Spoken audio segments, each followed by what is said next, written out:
Muy buenos días, bienvenidos a Diálogo Abierto. Estamos saliendo en simultáneo por TV Perú y Radio Nacional. Carla Jarada. ¿Cómo estás, Perla? ¿Ya mejorcita? Mejor. Tuve una bronquitis, pero ya se superó. Se superó bronquitis. ¿Cómo están todos ustedes? Hay que cuidarse, entonces, señores, hay que cuidarse. Lo que siempre les decimos en estos momentos, no salga de casa, la cuarentena se ha extendido, ¿no es cierto?, el estado de emergencia hasta el 12 de abril. Un poquito de paciencia, ¿no es cierto, Perla? Así es, hay que permanecer en casa, hay que hacer caso de las reglas, hay que hacer lo que nos dicen, no es muy difícil, ¿verdad? Y vamos a comenzar el día de hoy a desarrollar un programa evidentemente dedicado a lo que es el coronavirus. Vamos a comenzar con una entrevista vía telefónica al ministro de Vivienda, Construcción y Saneamiento, al señor Rodolfo Ñáñez, porque vamos a conversar, Carla, sobre el tema del recibo del agua, ¿no es cierto? Y todas estas facilidades que se están brindando a razón de esta cuarentena. Claro, ya se había extendido, ¿no? Se habían hecho arreglos para que sea solamente el recibo de marzo, pero a la hora de extenderse, ahora el de abril también. ¿Eso qué significa? ¿Cómo se puede, dónde se puede buscar información? ¿Quiénes califican? ¿Quiénes no? De eso vamos a hablar, pero también hay otros temas, por ejemplo, ¿qué pasa con los programas sociales de Mi Vivienda, Mi Techo Propio, que tendrían que dar, ¿no es cierto?, tendrían que pagar? ¿Eso también se va a extender? Eso también sería una buena pregunta. Vamos a tener tenemos la comunicación con el ministro, no sé si nos puede confirmar producción. ¿Ya lo tenemos? Sí, ya lo tenemos. Ministro Rodolfo Ñáñez, buenos días, bienvenido. ¿Qué tal? Buenos días, Perla. Buenos días, Carla. ¿Cómo están? ¿Qué tal? Quisiéramos conversar, ministro, con el tema de los recibos de agua, ¿no? La gente está muy preocupada porque en esta situación en la que no se puede salir a trabajar, hay un gran sector de la población que vive del día a día y que lamentablemente en estas circunstancias no puede hacerlo. Entonces se están dando una serie de facilidades y una de estas es precisamente el prorrateo, entiendo, del recibo de marzo y el recibo de abril del agua. Entonces no sé si usted puede explicarnos mejor esto. Bueno, por supuesto, el Ejecutivo ha dispuesto de que los recibos de agua se prorrateen durante los próximos 24 meses. Los recibos, inicialmente era el recibo del mes de marzo, pero como se ha extendido el periodo de la cuarentena, son los recibos del mes de marzo y abril. Por lo tanto, digamos, le pongo un ejemplo muy sencillo. Si usted pagaba 24 soles por el recibo mensual de agua, como se va a extender por 24 meses, quiere decir que en los próximos recibos, a partir de mayo, usted va a pagar 2 soles más o 4 soles más por los recibos de marzo y abril. O sea, pagaría de su recibo de 24 soles un adicional de 4 soles más, o sea, pagaría 28 soles a partir del mes de mayo. Eso es, digamos, abril, marzo y abril, ¿no es cierto? Exactamente, marzo y abril, porque son los 2 meses en los cuales, bueno, abril se ha ampliado la cuarentena hasta el día 12 de abril inclusive, por lo tanto los recibos de marzo y abril van a ser prorrateados en los próximos 24 meses. Ahora, ¿no hay que pagar intereses, no hay que pagar nada más que el prorrogateo? En absoluto, no se va a pagar ningún interés, se va a pagar solamente el consumo que se tenía en los meses de marzo y abril, dividido entre 24 meses. Muy bien. Ahora, veamos el tema del agua en sí, el abastecimiento gratuito de agua potable que realiza Sedapal. ¿Se va a prolongar?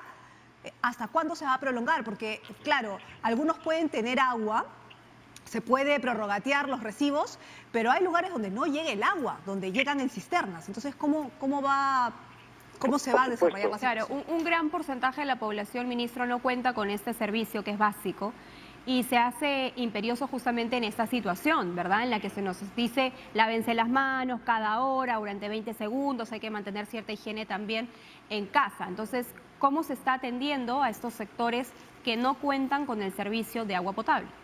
Por supuesto, nosotros tenemos identificada que son cerca de 700.000 familias distribuidas en los conos norte, sur y este. Entonces, desde el primer día de la cuarentena dispusimos que Sedapal, a través de cisternas, llevase agua en forma gratuita a toda esa población vulnerable. Y hemos dispuesto, además, de que este servicio gratuito continúe hasta una semana después de que se levante la emergencia. Entonces, quiere decir que si la emergencia es hasta el día 12 de abril, hasta el domingo 17 y probablemente una semana después, o sea, 15 días después que termine la emergencia, se siga distribuyendo en los conos norte, sur y este el agua en forma gratuita. Ok, ministro, gratuita. Lo que sucede es que a veces no falta algún inescrupuloso que esté vendiendo el agua o no. ¿Se ha previsto alguna sanción? ¿La población está bien informada de que tiene que ser gratuita? ¿Cómo está manejando esa información, básicamente? Por supuesto, nosotros hacemos un recorrido diario por diferentes sectores a los cuales se le distribuye el agua para comprobar que el agua se haya distribuido de forma gratuita. Pero también le indicamos a la población de que en caso de algún inescrupuloso que esté vendiendo el agua, que lo denuncie al Acuafono de Sedapal, al número 317-8000.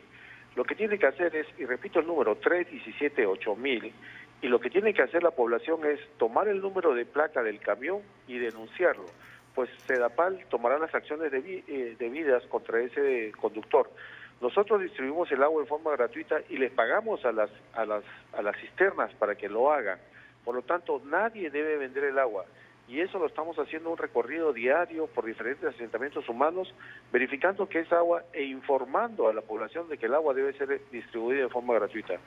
Tenemos conocimiento, ayer estuvimos en Rinconada, en Nueva Rinconada, donde la gente decía: señor, ha venido la gente a vendernos el agua, pero nosotros no compramos el agua, nosotros queremos que el agua sea distribuida de forma gratuita. Por lo tanto, ya la población está informada y la población sabe que el agua debe ser recibida de forma gratuita. Ahora, ministro, estas medidas corresponden directamente a su sector, pero usted, por supuesto, al igual que los demás integrantes del gabinete del presidente de la República, participan diariamente de una serie de reuniones para tomar medidas también en otros sentidos.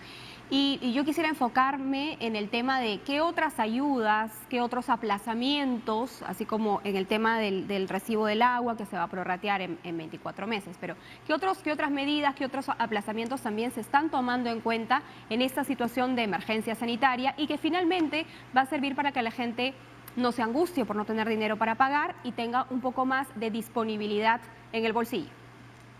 Bueno, como usted sabe, todos los estamentos del Estado están trabajando para que ayudar a la población más vulnerable, ¿no? Entonces nosotros, al igual que hemos intervenido en la cuestión del agua, también el Ministerio de Energía y Minas está viendo cómo se puede prorratear los recibos de luz y también a ver cómo se hace con los recibos de telefonía, lo está viendo el Ministerio de Transportes y Comunicaciones. Ellos están definiendo con las empresas prestadoras cómo se puede paliar este momento el costo de esos recibos y prorratearlos en los próximos 24 meses. Okay. Lo que nos hace entonces, lo que nos está diciendo es que se tomarían medidas similares a las de su sector, es decir, que también se prorratee, que no se cobren lo inmediato, que no se cobren intereses, ¿a eso se apunta? Así es, efectivamente. En los próximos días debe salir un decreto de urgencia en el cual se ratifique esta medida, no solamente para el sector agua, sino también para el sector energía y telecomunicaciones. Ahora, ministro, hay otros servicios, como por ejemplo, Mi Vivienda, Techo Propio, todo lo que tiene que ver con vivienda, básicamente, que es el subsidio del Estado, para que la gente pueda comprar su casa, su departamento, en fin, donde quiera vivir. Y se supone que uno de los requisitos es pagar puntualmente, porque si no te quitan el bono de buen pagador. ¿Cómo va a funcionar ahí? Bueno, usted sabe que ahora los bancos están ampliando el pago de los créditos hipotecarios, ¿no? Hay diversos bancos privados que se han aunado al esfuerzo del gobierno para postergar los pagos sin intereses de los créditos hipotecarios. Nosotros estamos trabajando con el Fondo Mi Vivienda también para que de esa manera también se pueda ayudar a la población. Entendemos de que es una etapa crítica debido a que mucha de la población que ha adquirido su vivienda no tiene un ingreso al día de hoy por la cuarentena. Entonces estamos trabajando con el Fondo Mi Vivienda también para que pueda prorrogar los pagos de los créditos hipotecarios que tienen hasta la fecha y esta prórroga se haga sin intereses también. Para que no pierdan el bono del buen pagador, porque una cosa son los intereses, pero otra cosa es el bono del buen pagador, porque si uno no paga, te lo quitan. Por supuesto, como Estado tenemos que ayudar a la población, por lo tanto tenemos que darle todas las facilidades del caso. Y claro, ahora tienen ustedes, porque no son todos los bancos, ojo, son algunos nada más, algunos están dando más facilidades que otros, pero digamos, a través de su sector se está haciendo alguna especie de reunión, invocación, porque yo tengo aquí, por ejemplo, algunas medidas que ha tomado, hay que decirlo claramente, el Interbank, por ejemplo, ¿no? En temas de créditos, de préstamos hipotecarios, y dice que si no puedes realizar a tiempo, puedes, digamos, ponerlo en 12, 24 o 48 meses para pagar. Aparentemente se entiende aquí 0% de interés en cuotas fraccionadas. En todo caso dependerá de cada uno que vaya a ventanilla y pregunte o llame por teléfono, ¿no? Para que Por no tenga que supuesto. movilizarse. Pero no son todos, ministro. Entonces, ¿cómo podemos hacer para que sea una medida que abarque a la mayor cantidad de gente? Y en todo caso, ¿cuál es la entidad financiera con la que más beneficiarios de Techo Propio o Mi Vivienda tienen estos créditos hipotecarios? Y si es que ustedes ya han hecho el trámite con este banco o la solicitud. Ayer la ministra de Economía y Finanzas mencionaba de que había varias entidades financieras que se estaban aunando al esfuerzo del gobierno para poder prorrogar los pagos hipotecarios, ¿no? Tengo entendido que son, como usted lo menciona, el Interbank, hay otros bancos también como tenemos el BBVA y también me parece que el Banco de Crédito también se ha aunado a ese esfuerzo. La ministra de Economía nos informa el día a día acerca de la colaboración de la banca privada que está haciendo al esfuerzo del gobierno. Nosotros a través del Fondo Mi Vivienda, como les mencionaba, estamos tratando de que también los créditos hipotecarios con las diferentes entidades financieras que se tienen sean prorrogados, que el pago sea prorrogado y prorrateado en los próximos 24 meses, ¿no? Tenemos que ayudar a la población. Este es un esfuerzo, el vencer al coronavirus es un esfuerzo tanto del gobierno como de la población. Entonces, tenemos que tener a la población tranquila para que ellos puedan permanecer en sus casas durante la cuarentena. Ajá. Aquí hay una inquietud, por ejemplo, alguien que ha escrito y menciona, ¿qué pasa con mi banco específicamente? Con mi banco. Bueno, como le digo, estamos trabajando a través del Fondo Mi Vivienda con todas las empresas financieras que se tienen en el sector. Entonces, nosotros tenemos que llegar a las empresas financieras para que de alguna manera ellos colaboren con el Ejecutivo en extender los créditos, en prorrogar los créditos hipotecarios. Ahora, ustedes han recibido facultades del Congreso, facultades legislativas. ¿Qué facultades tiene su sector precisamente para legislar? Bueno, estamos viendo lo que es saneamiento, ¿no? En que los recibos de agua se prorrateen en los próximos 24 meses. Estamos viendo de qué manera nos pueden ayudar con las empresas prestadoras que tenemos en todo el país, porque tenemos 49 empresas prestadoras de servicio y algunas de esas empresas prestadoras de servicio no están en condiciones financieras buenas, ¿no? Tenemos a 19 empresas prestadoras de servicios que están bajo el régimen RAT, el régimen de administración temporal que tenemos a través de la OTAS, que es un organismo adscrito al Ministerio. Entonces estamos viendo de qué manera podemos ayudar a las empresas que no están en buena condición financiera para que puedan dar ese servicio, un buen servicio de calidad a la población y a su mismo tiempo extender o prorrogar el pago de los servicios de agua a toda la población. Sin embargo, ministro, hubo un punto que no fue otorgado por el Congreso en esta solicitud de delegación de facultades y tiene que ver con la participación de la Contraloría General de la República.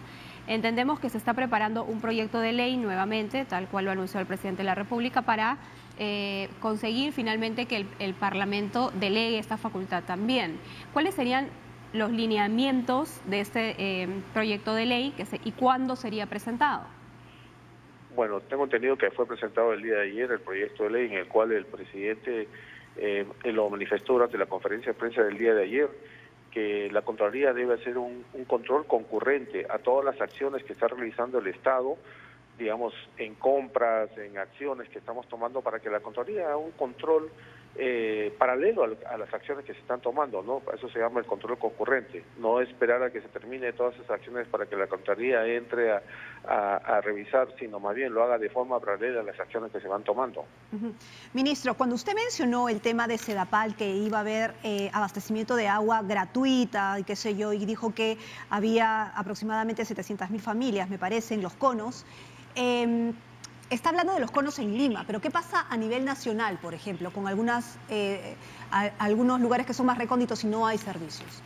Bueno, nosotros monitoreamos el día a día del avance del suministro de agua por todas las regiones del país. Nosotros tenemos oficinas distribuidas en las 24 regiones que hacen el monitoreo de las acciones de suministro de agua. Cuando, digamos, falta o no es suficiente el suministro de agua, los gobernadores se comunican con el ministerio y nosotros, como tenemos un pool de maquinarias en las cuales tenemos cisternas, lo distribuimos a nivel nacional. Pongo el caso, por ejemplo, el día lunes el gobernador de Ancash me solicitó 2 cisternas y estas fueron inmediatamente movilizadas a la región Ancash y se ponen a disposición del gobernador para que él la distribuya a las zonas que más requieren el agua. Ahora, pasada esta emergencia, se van a acabar también los camiones cisterna que están entregando de manera gratuita el agua potable. Pero, ¿qué es lo que se va a hacer? ¿Cuál es el plan para cortar la brecha entre la gente que sí tiene el servicio de agua potable y la gente que no lo tiene, que no es un número pequeño? Bueno, estamos trabajando, digamos, a nivel de Lima Metropolitana, trabajamos junto con Sedapal para extender los servicios de agua potable y alcantarillado a toda la población que lo requiere. Digamos, les pongo por ejemplo, en San Juan de Miraflores, donde tenemos 211 asentamientos urbanos a los cuales se le está distribuyendo agua potable en este momento, tenemos un programa con un costo de más de 1.100 millones para la zona de Rinconada Alta, 1.100 millones de soles, que ya está en el proceso de terminar los expedientes técnicos y se va a licitar en el mes de julio. Las obras empezarían este año, esperamos que las obras empiecen en el mes de octubre, noviembre, para comenzar con un proyecto que en el lapso de 24 a 36 meses esa población de Rinconada, de San Juan de Miraflores, tenga el servicio de agua potable y alcantarillado.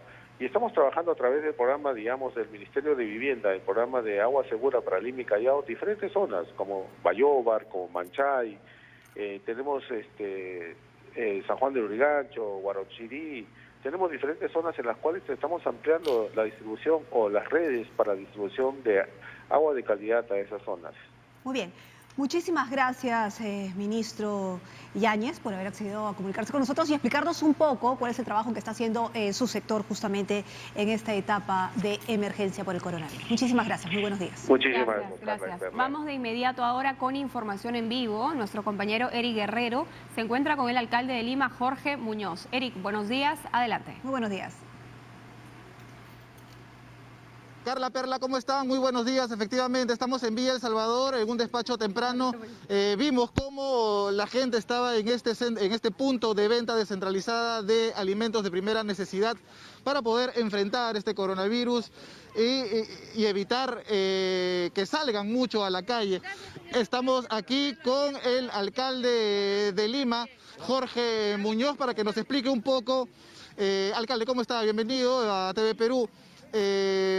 Esta iniciativa para poder hacer descentralizar un poco el comercio y así evitar que mucha gente se aglomere en los centros de abastos, en los centros comerciales. Sí, la idea es, tú ves acá, hay camiones que hemos traído del gran mercado mayorista de Lima con diversos productos, ¿no? Hay cítricos, acá tenemos cebolla, tenemos por aquí el limón cevichero, tomate, papa.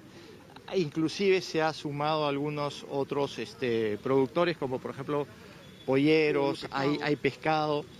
Hemos traído esto aquí al Parque Zonal Huáscar en Villa El Salvador, como ya lo hicimos en San Juan de Lurigancho y lo vamos a hacer en otros sitios como Comas, Los Olivos, San Juan de Miraflores, para poder ayudar. Es precio de mayorista, que se vende a los minoristas, pero también a los ciudadanos, digamos, que están haciendo su cola y que van a comprar para su casa, para el día, digamos, para el menú. Justamente no hay ninguna restricción para que ninguna persona pueda, inclusive una ama de casa, pueda vender sus cosas. Mira, no lo habíamos mapeado así al principio, queríamos que fuese solamente para los minoristas, pero dada el pedido de la gente lo hemos abierto a todos. Y lo que estamos haciendo es entrando de 20 en 20 acá en la zona, para que haya un respeto, para que haya una distancia y para que esto contribuya con la finalidad y que no sea un foco de contagio, todo lo contrario es lo que nosotros queremos. Sí, justamente son precios asequibles en los cuales ya las personas, tanto los mayoristas como las amas de casa, pueden acercarse a estos lugares, pero sin embargo, alcalde, había un pedido que se hizo por parte del alcalde de La Victoria con respecto a que se abriera el Parque del Migrante para que las personas que están en los alrededores, los comerciantes, ingresen a ese lugar. ¿Se ha hecho eco? ¿Se ha escuchado? ¿Se está evaluando el tema del pedido del alcalde Forsyth? Mira, yo entiendo la preocupación que tiene el alcalde Forsyth y he dicho que lo invito a conversar porque no podemos pasar un problema de un lado a otro lado y más aún que el Parque del Migrante es un parque que se hizo en gestiones anteriores y que hoy está al servicio y al uso de los ciudadanos y hay espacios concesionados, entonces tenemos que buscar una solución integral, una solución profunda. En ese sentido yo lo he invitado al alcalde Forsyth a que podamos conversar. Alcalde, su opinión con respecto a lo ocurrido el día de ayer en Barranco. Se han tomado fotos del alcalde llevando donaciones hacia su casa en un momento de emergencia en el cual la gente necesita. Eso habla mal políticamente de una autoridad distrital. Sí, no es lo más adecuado sin duda, y yo he dicho que no solamente hay que serlo, sino también hay que parecerlo, y hay que tener muchísimo cuidado con los montos que uno reciba o los bienes que uno reciba, porque uno esos montos o esos bienes los recibe para poder entregarlos a personas que tienen necesidades. Entonces, tenemos que ser en ese sentido muy cuidadosos, transparentes y poder hacer que todas estas cosas lleguen al destino. Carla Perla, le voy a colocar el auricular aquí al alcalde de Lima, si es que ustedes tienen alguna consulta desde estudios, los escucho. Sí, alcalde Muñoz, ¿cómo está? Muy buenos días, Perla Berríos y Carla Jarada desde estudios, ¿cómo está? La inquietud es cómo van a gestionar. Muy buenos días para ustedes. ¿Qué tal? ¿Cómo van a gestar o cómo van a organizarse con esa transferencia de dinero que les está entregando el Ejecutivo, le va a entregar precisamente para que los municipios le entreguen víveres o artículos de primera necesidad a las personas que, digamos, son más cercanos? ¿Cómo va a funcionar eso? Sí, esa es una gran pregunta, una gran preocupación que hemos estado compartiendo. Ayer tuvimos una reunión con los presidentes de las mancomunidades de Lima, y ahí se trasladaba esta inquietud a la ministra de Economía, que estaba también presente en la reunión, porque no hay criterios. Primero que se habló de 200 millones que se iban a distribuir por los municipios. En segundo lugar, no se había establecido los montos que iban a ir a cada municipio. Ayer en la noche salió un decreto en ese sentido, pero falta definir los criterios, porque eso se está dejando un poco librado a cierta base de datos que uno pueda tener, y ahí es donde pueden haber los problemas de que se le dio a A y no se le dio a Z, y que esto generaría por posibles contingencias también en cuanto a la rendición de cuentas. Entonces, se han pedido criterios, hay muchos alcaldes que están reticentes a recibir el dinero si es que estos criterios no están dados. Se ha generado mucha expectativa. De hecho, desde el momento del anuncio del señor presidente de la República, había gente esperando en los municipios esta distribución de víveres. Entonces, hay que ser muy claros, muy cuidadosos y sobre todo transparentes, porque en estos momentos es donde la gente requiere, y las autoridades tenemos que tener ese compromiso, la gente requiere de más transparencia. Por eso que tenemos que ser sumamente abiertos, transparentes y claros en las cosas de esa naturaleza. Cambiando un poco de tema y ayudando a las personas que pueden venir a comprar y que tienen algún tipo de capacidad, hemos hecho esta feria. Sí, antes de pasar ese tema que claro que también es importante, queremos insistir en ese sentido porque sí, efectivamente entendemos lo que nos está comentando, que no hay, digamos, un mismo criterio para la aplicación de este bono, teniendo en cuenta que cada distrito o cada localidad o cada jurisdicción tiene sus propias características. Pero en el caso de Lima Metropolitana, por ejemplo, ¿ustedes van a hacer llegar alguna propuesta? ¿Lo van a hacer a través de la Asociación de Municipalidades del Perú? ¿Qué es lo que se espera, digamos, para ponerse de acuerdo y que se haga efectivo en lo inmediato? Porque de hecho hay gente que necesita esos artículos de primera necesidad, lo necesita ya. Sí, sin duda que sí. Ya las propuestas ya las hicimos el día de ayer nosotros a la ministra de Economía.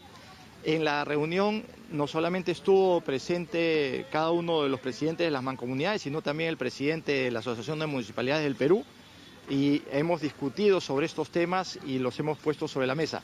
¿Cuál era la gran propuesta? Que hayan criterios claros de quién es el destinatario. Nosotros, como Municipalidad Metropolitana, como sabemos que esto no puede esperar, estábamos a la espera de que se define el monto, que se produzca la transferencia, pero todo esto lo vamos a canalizar a través de nuestra Gerencia de Desarrollo Social. Alcalde, va a tener la responsabilidad de identificar a los grupos más vulnerables para la entrega de estas canastas.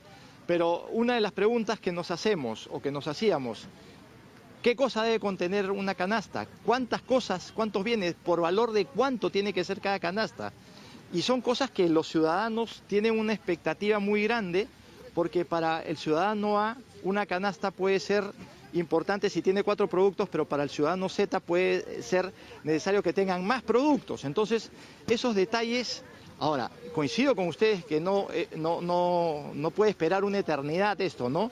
Hay necesidades, y mientras que estas necesidades están abiertas o existan, hay que buscar situaciones como estas donde traemos nosotros la posibilidad de que a precio mayorista se compre acá en esta zona, Alcalde, como si fuese el gran mercado de Lima y con el orden del caso, ¿no? Alcalde, es decir, lo que usted nos está diciendo es bien grave, es que los municipios no tienen una base de datos de las personas que están en su jurisdicción. No todos, supongo, ¿no? Pero eso es lo que está diciendo, que no... No he dicho eso, ¿ah? No he dicho eso. Lo que he dicho es que hay algunos que sí los tienen, otros que no los tienen, y lo que estoy diciendo, que es muy claro, es que no hay un criterio definido por el Ejecutivo.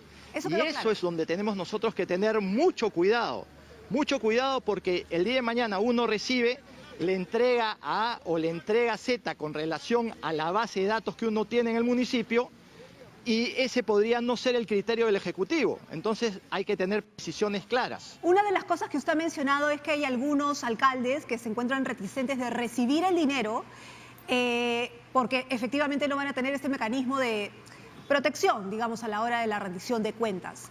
¿Quiénes son? ¿Sabe quiénes son?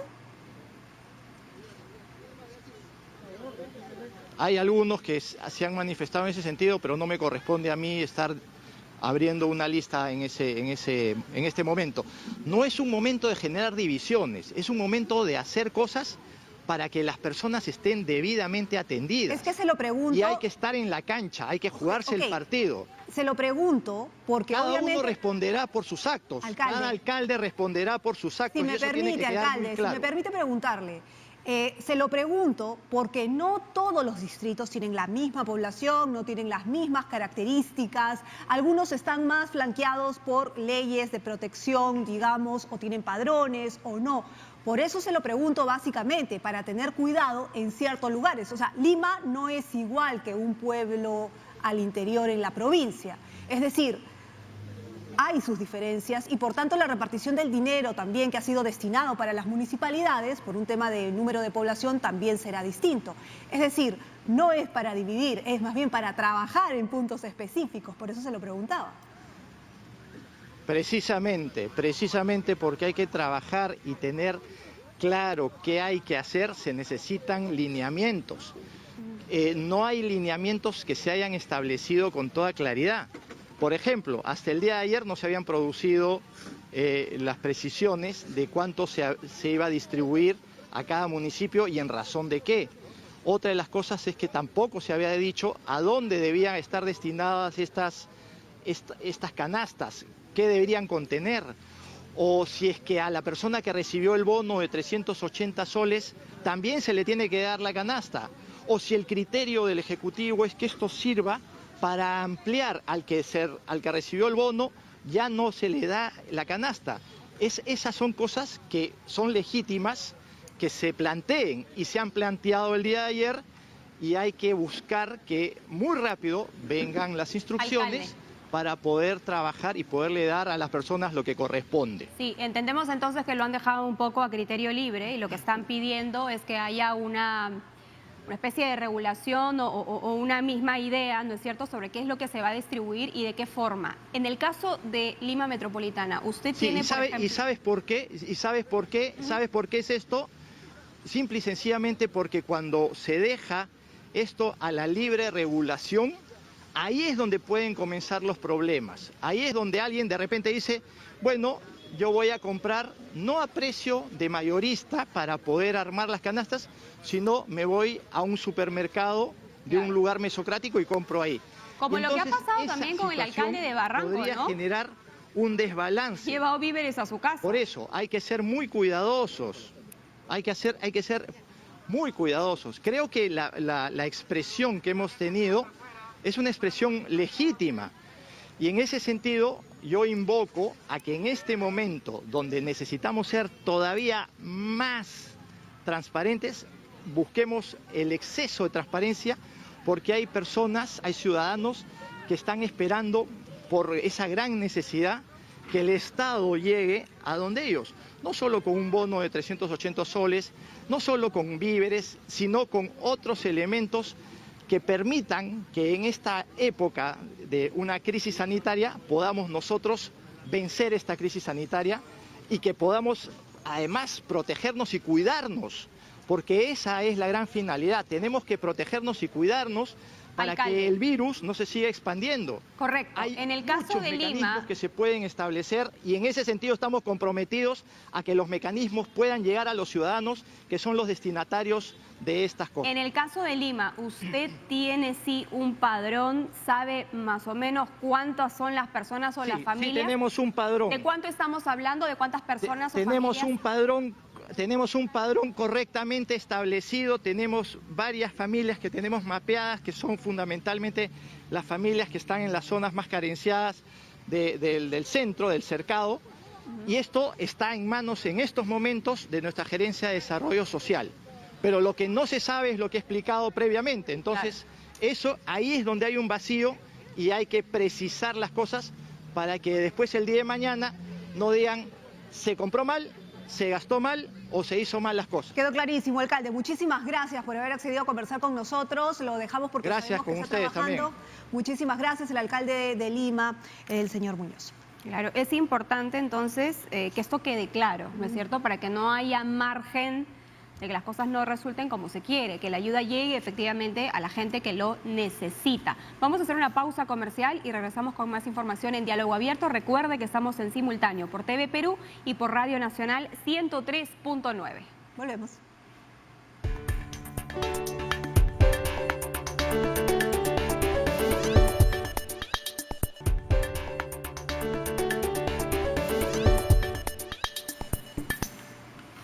Muy bien, continuamos entonces aquí en simultáneo con Diálogo Abierto por Nacional 103.9 FM y también, por supuesto, por TV Perú y nuestras plataformas digitales y también por el cable, por el 7.3.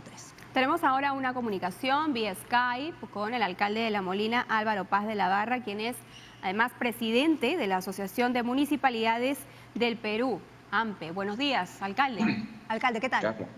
Carla, Perla, muy buenos días. ¿Qué tal? ¿Cómo está? Bueno, acabamos de escuchar al alcalde Muñoz expresar una preocupación legítima que tiene que ver con el tema de cómo se va a distribuir este dinero, cuánto va a recibir cada uno, cuál es la población a la que va dirigida. Decía él, por ejemplo, si es que los que han recibido el bono de 380 deberían recibir además estos productos de primera necesidad o no. En fin, algunas cosas que han quedado como sueltas y hay una preocupación de parte de ustedes que finalmente van a ser los gestores de este dinero. Sí, mira, quiero comenzar con una premisa, ¿no? Hoy por hoy, esta política humanitaria tenemos que gobernarla y ejecutarla con transparencia y eficiencia. Pero acá existen muchas dudas y hay una gran preocupación. Yo con Jorge Muñoz vengo hablando hace ya varios días. Ayer pues hemos estado juntos también con la ministra de Economía. Espero que nos haya pues escuchado.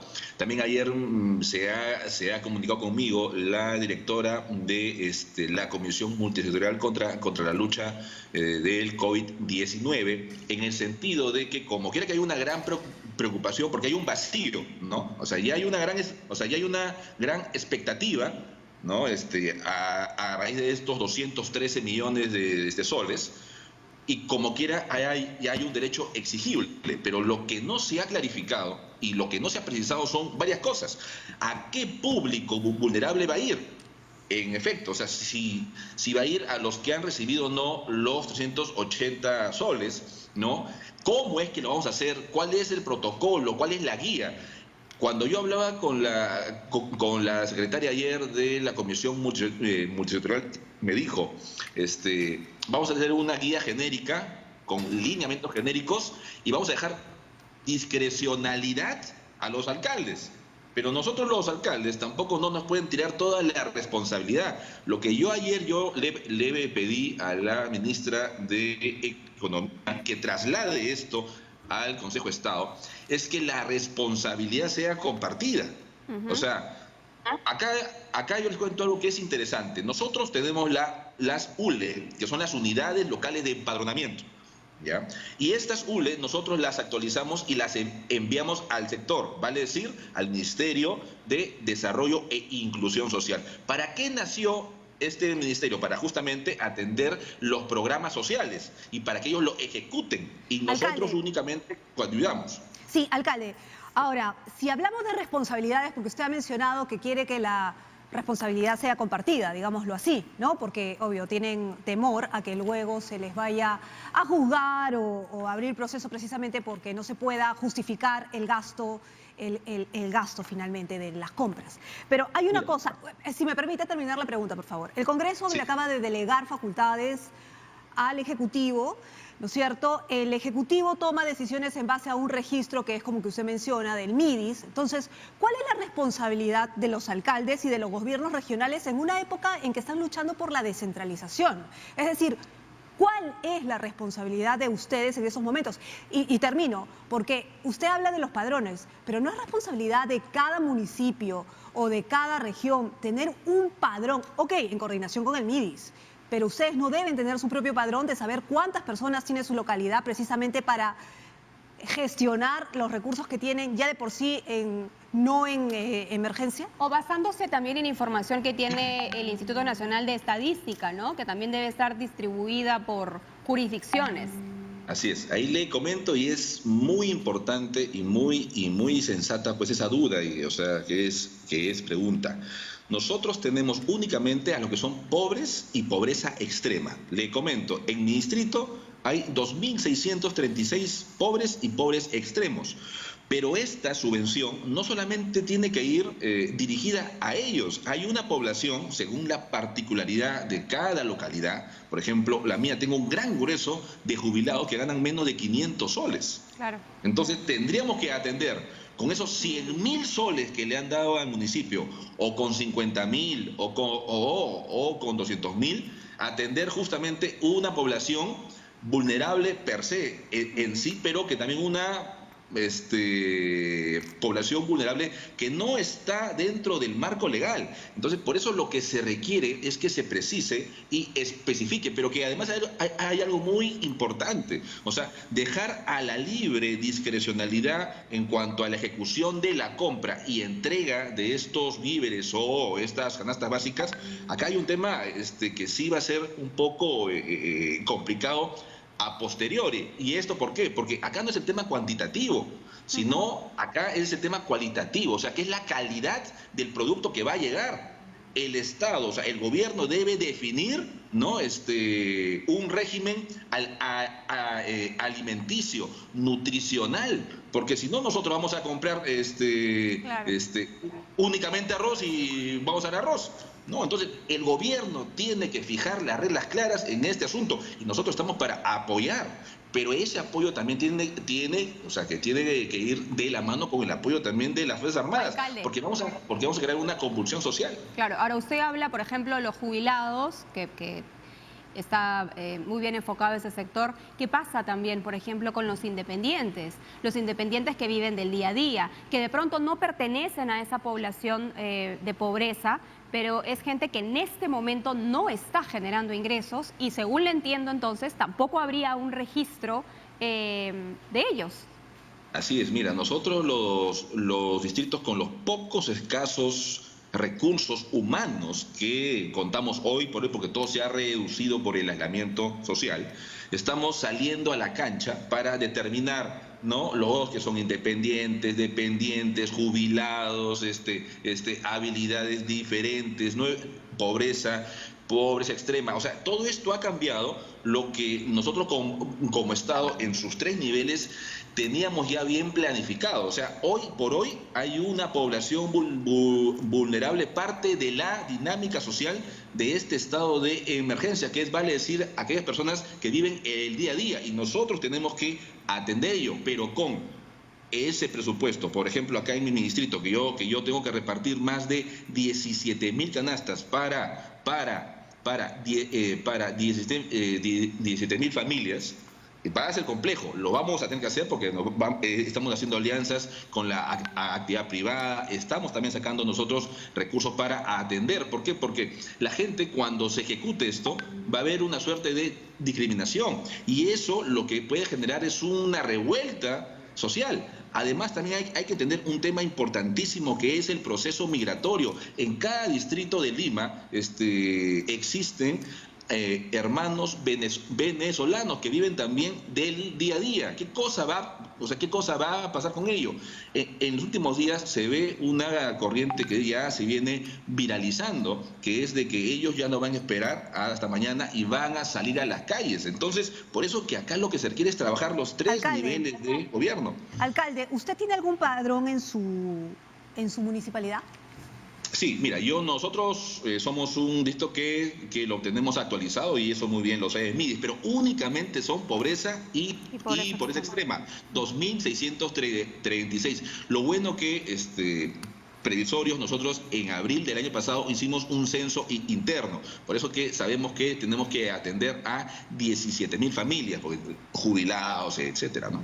Ahora, la ministra de Economía, María Antonieta Alba, ella ha dado a través de su cuenta de Twitter y por supuesto a través de las distintas conferencias que se están brindando diariamente, ella ha dado una serie de informaciones sobre cómo se entregaría, por ejemplo, el bono de los 380 soles a favor de los hogares de estos trabajadores independientes, ¿no? Porque ahora se está abarcando también a ese sector de la población. Y ella pone algo muy específico, dice: la articulación del padrón de beneficiados y la asignación del bono estará a cargo del Ministerio de Trabajo a través del programa Trabaja Perú.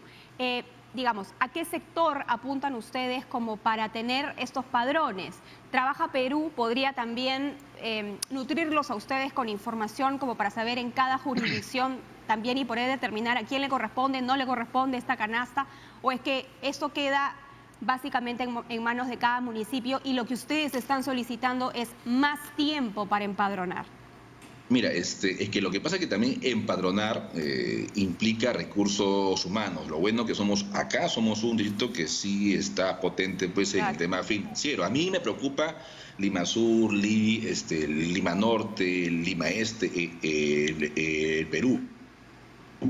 Pero los padrones tanto del gobierno nacional como el nuestro, que están fijados básicamente con el último censo del DNI,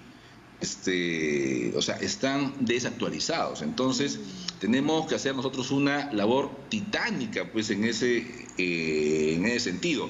Acá, ¿qué cosa yo también le dije yo a la ministra, ¿no? La ONP tiene un padrón, ¿no? Y eso es una gran big data.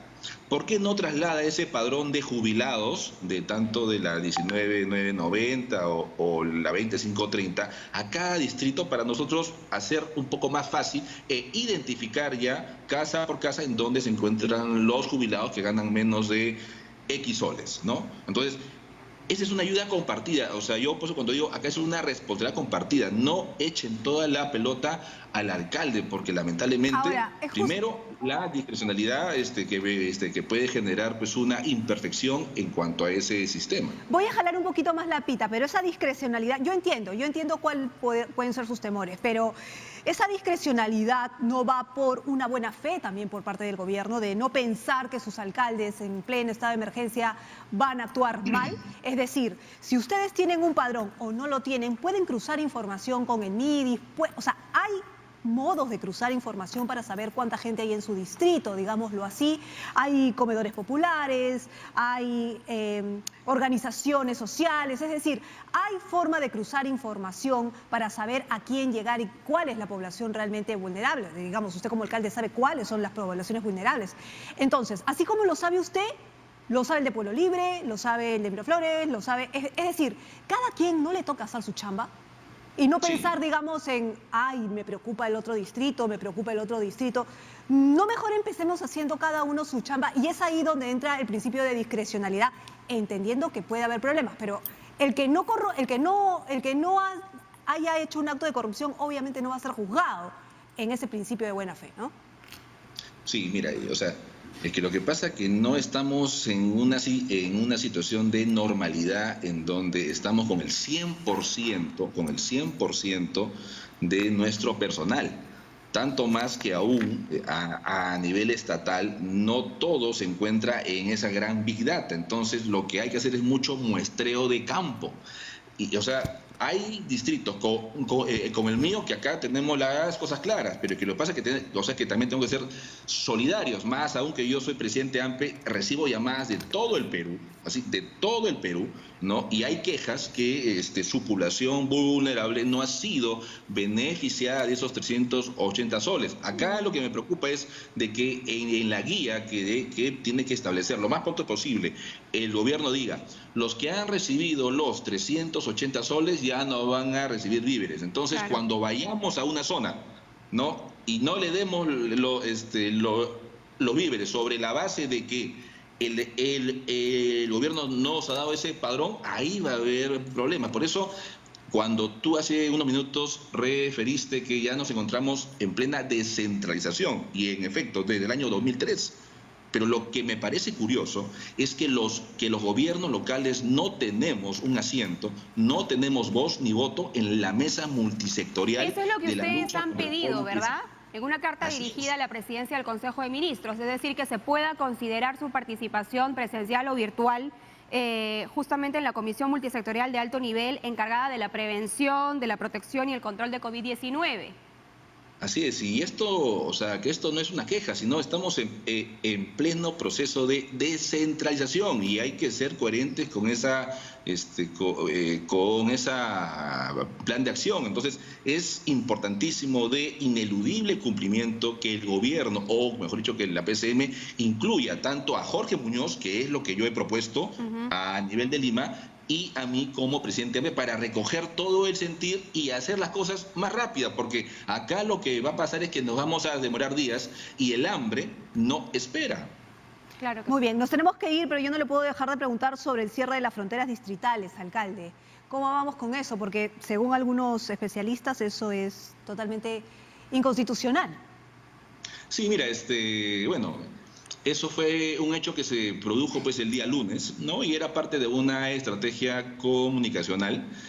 Hoy por hoy sí hay un control, o sea, exhaustivo de parte muy bien de las Fuerzas Armadas y la Policía Nacional en nuestros 13 accesos y salidas.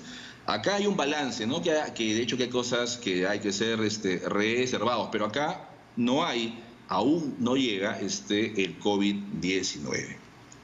¿Eso quiere decir que justifica el cierre de sus fronteras con que no hay un contagio?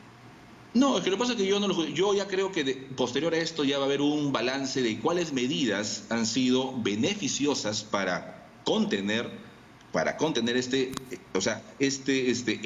enemigo invisible. Pero más allá de esto, acá hay un tema de solidaridad.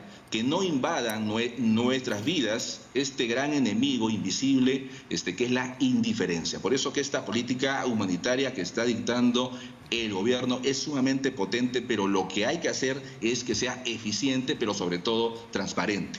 Muchas gracias, alcalde Álvaro Paz de la Barra, alcalde de la Molina, y además presidente de la Asociación de Municipalidades del Perú, con un pedido bastante claro, ¿no? Bastante claro. Vamos a ver, tiene que resolverse lo más pronto posible, porque la gente está esperando estas canastas, estos productos y bueno, claro, hay todo un tema con a qué sectores le corresponde y no le corresponde. Bueno, no pueden. En todo caso, con este pedido le están diciendo que no pueden, se pueden desbordar y le están pidiendo ayuda al Ejecutivo, si es que lo ponemos así, ¿no? Vamos a ver si los criterios se hacen más claros.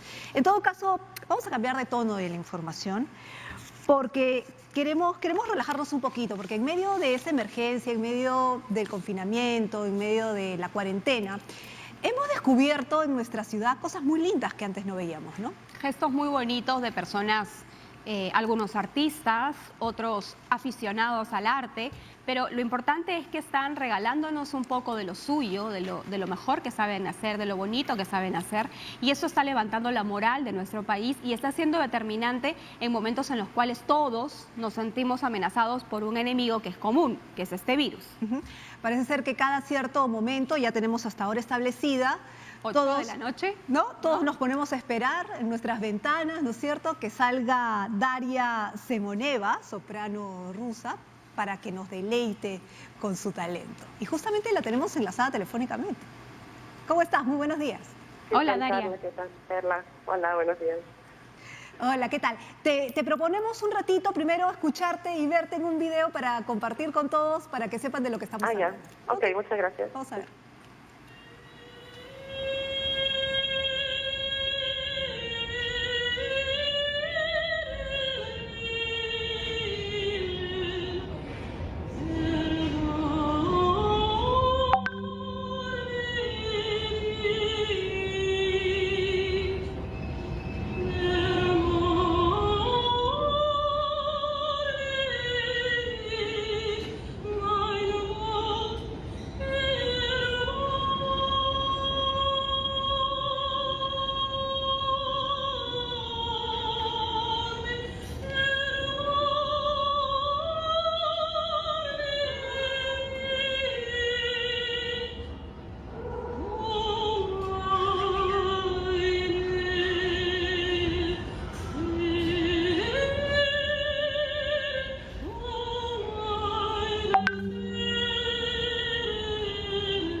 Bueno, Daria, sencillamente hermoso, hermoso.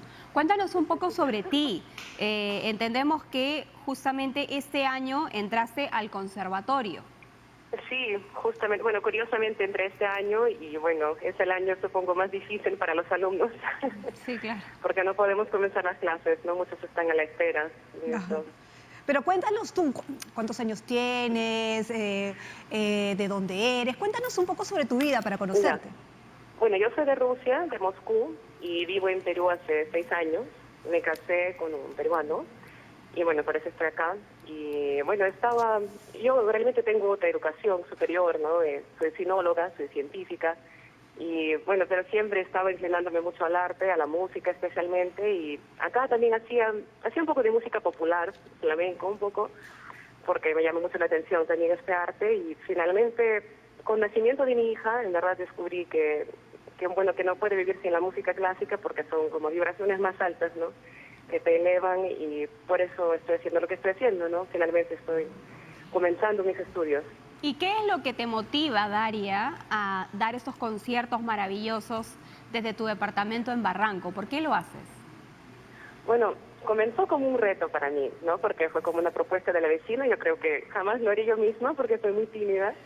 Y ella sabía que toco piano, no sé si sabía que canto. Me imagino que sí, porque se escucha algo, ¿no? Son mis vecinos.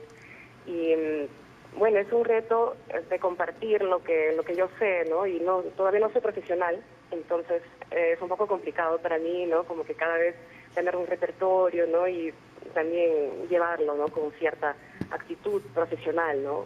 Y finalmente sí lo tomo como una cosa mía, ¿no? Porque me encanta hacerlo, porque me motiva a mí no tener miedo frente a lo que está pasando y compartir lo bello que hay, ¿no? Realmente el arte que más bello se puede compartir con las personas, ¿no? Y es como un mensaje para que la gente no tenga miedo frente a lo que está pasando, porque si el miedo nos conquista, ya estamos, ¿no? Como que no es el virus, es el miedo lo que más rápido se propaga, y quiero que la gente comparta más cosas bellas, y bueno, si puedo compartir algo bonito con mis vecinos y con todos, porque entiendo que en este mundo la gente comparte la presentación y muchos la escuchan. Bueno, es lo que hago, ¿no? Ujú. Ahora, ¿cuál es tu repertorio hasta el momento? Cuéntanos un poquito de eso también. Bueno, mi repertorio es como un repertorio muy simple todavía, son las áreas para principiantes, ¿no? Con lo que siempre comienzan los cantantes.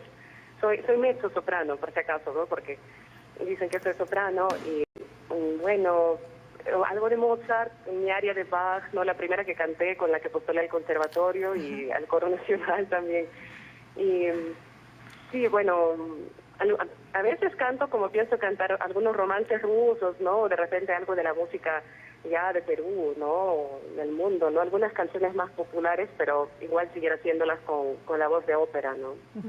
¿Y tus vecinos te piden algo? ¿Te piden que cantes determinadas cosas? No sé, ahora que ya tienes público. Algunos piden, y bueno, algunas cosas sí estoy viendo, pero también quiero llevarlo también de forma profesional, ¿no? Y no cantar cualquier cosa que a veces me gusta, pero no podría hacerlo tampoco porque no es correcto según la tesitura de voz que tengo, ¿no? O finalmente porque no me siento con este ánimo, ¿no? Que lo puede transmitir muy bien. Pero sí, estoy pensando en flor de la canela. Eso sería hermoso.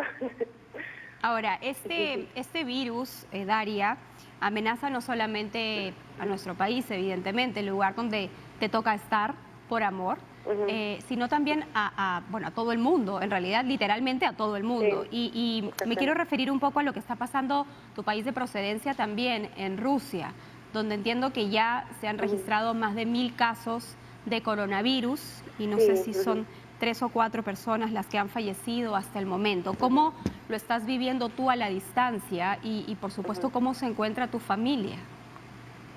Gracias por la pregunta. Bueno, mi familia está bien, gracias a Dios. Tengo papás que no son tan jovencitos, ya. Mi papá especialmente, sí estoy preocupada, ¿no? Por todos ellos, por toda mi familia. Pero realmente en Rusia, bueno, no podría decir exactamente cómo se siente, porque estoy en Perú y siento lo que sienten los peruanos ahora. Pero sí, claro, en Rusia han pasado muchas cosas fuertes, ¿no? Como en Perú también, como en muchos países, hemos vivido bastante.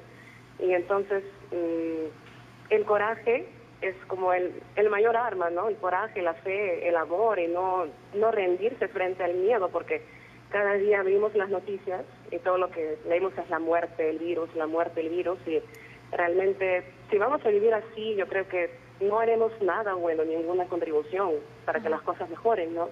Entonces mucha gente tomó ya las medidas de aislamiento voluntariamente, ya se aislaron, y me parece muy bueno, ¿no?, que la gente sea consciente en este aspecto.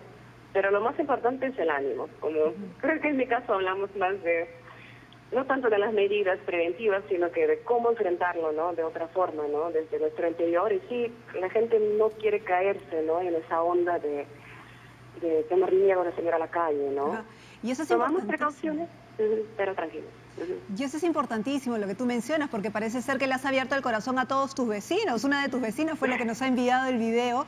Y según nos informan, todo el edificio está mirando la entrevista porque te está escuchando. No puedo creer. Me siento súper tímida, en verdad.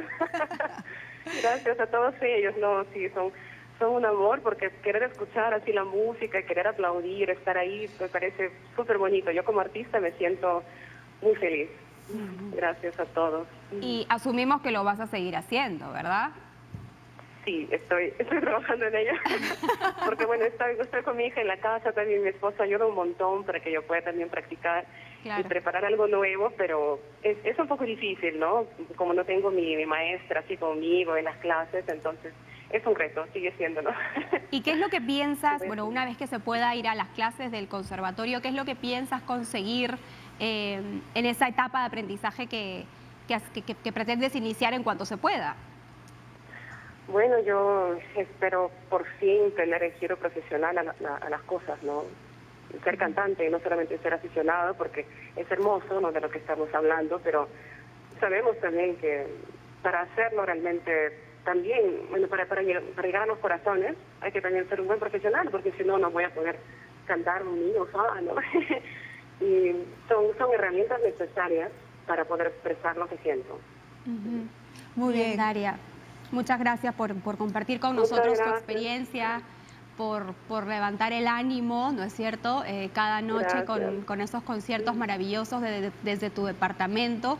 Y bueno, mencionar, bueno, Daria es rusa, ella vive en nuestro país hace 3 años, dijo, ¿no? Hace 3 años, vino aquí porque... 6 años. 6 años, perdón. Sí. Y bueno, al igual que en Perú, por ejemplo, en Rusia también se están tomando medidas restrictivas. Se ha dado la orden que en Moscú las personas mayores de 65 años o con enfermedades crónicas o con diabetes no salgan de sus casas, ¿no? Entre otras medidas también importantes justamente para evitar la propagación del coronavirus. Así es. Bueno, vamos a hacer una pequeñísima pausa, no se mueva, regresamos con más en Diálogo Abierto en todas nuestras plataformas, por supuesto, tanto por TV Perú, Radio Nacional, el 7.3 y en las plataformas digitales. Ya volvemos. Volvemos.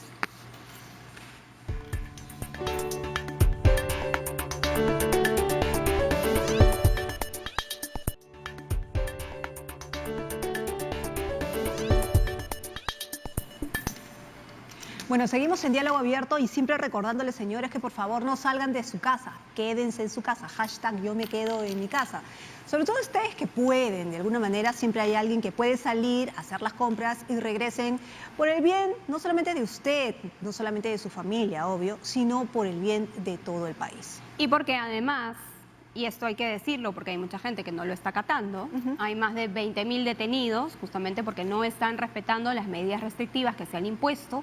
Y el ministro de Defensa, el que tuviste ayer también en el programa especial COVID-19, a las 19 horas, 19 horas, ha mencionado que se va a establecer un protocolo justamente para saber qué se va a hacer con estas personas detenidas.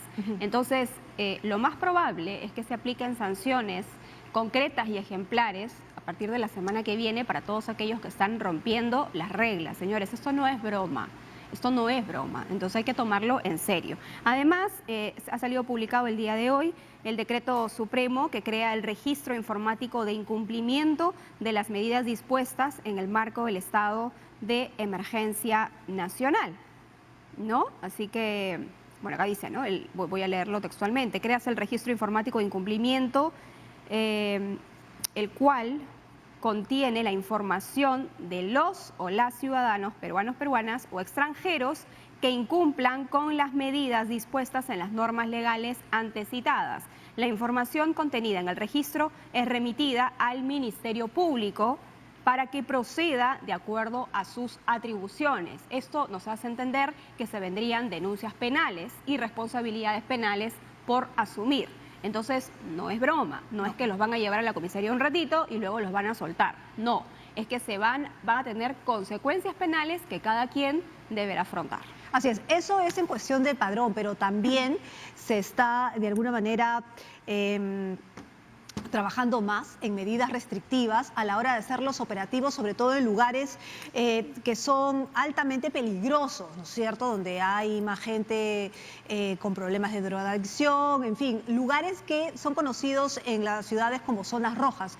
Van a haber operativos, y eso lo decía el mismo ministro de Defensa, operativos conjuntos entre la policía y las Fuerzas Armadas, y van a llevar armas. De goma, por supuesto, ¿no? Con balines de goma, pero de todas maneras era algo que no querían hacer porque supuestamente era un pacto con la ciudadanía de no hacerse daño, pero al ver que se está agrediendo a las fuerzas del orden, esa es la acción que se ha tomado. De eso también vamos a ir hablando poco a poco, ¿no? Sí, así que bueno, las indicaciones son claras, no es nada difícil cumplir. Quedarse en casa es la mejor manera de protegerse y de proteger a los suyos. Y por supuesto también de colaborar con el trabajo de quienes sí tienen que salir a la calle, como los policías, los militares, la marina, las enfermeras, los doctores, que ellos necesariamente están en primera fila afrontando el tema del coronavirus y son los principales digamos, en poder afectarse también.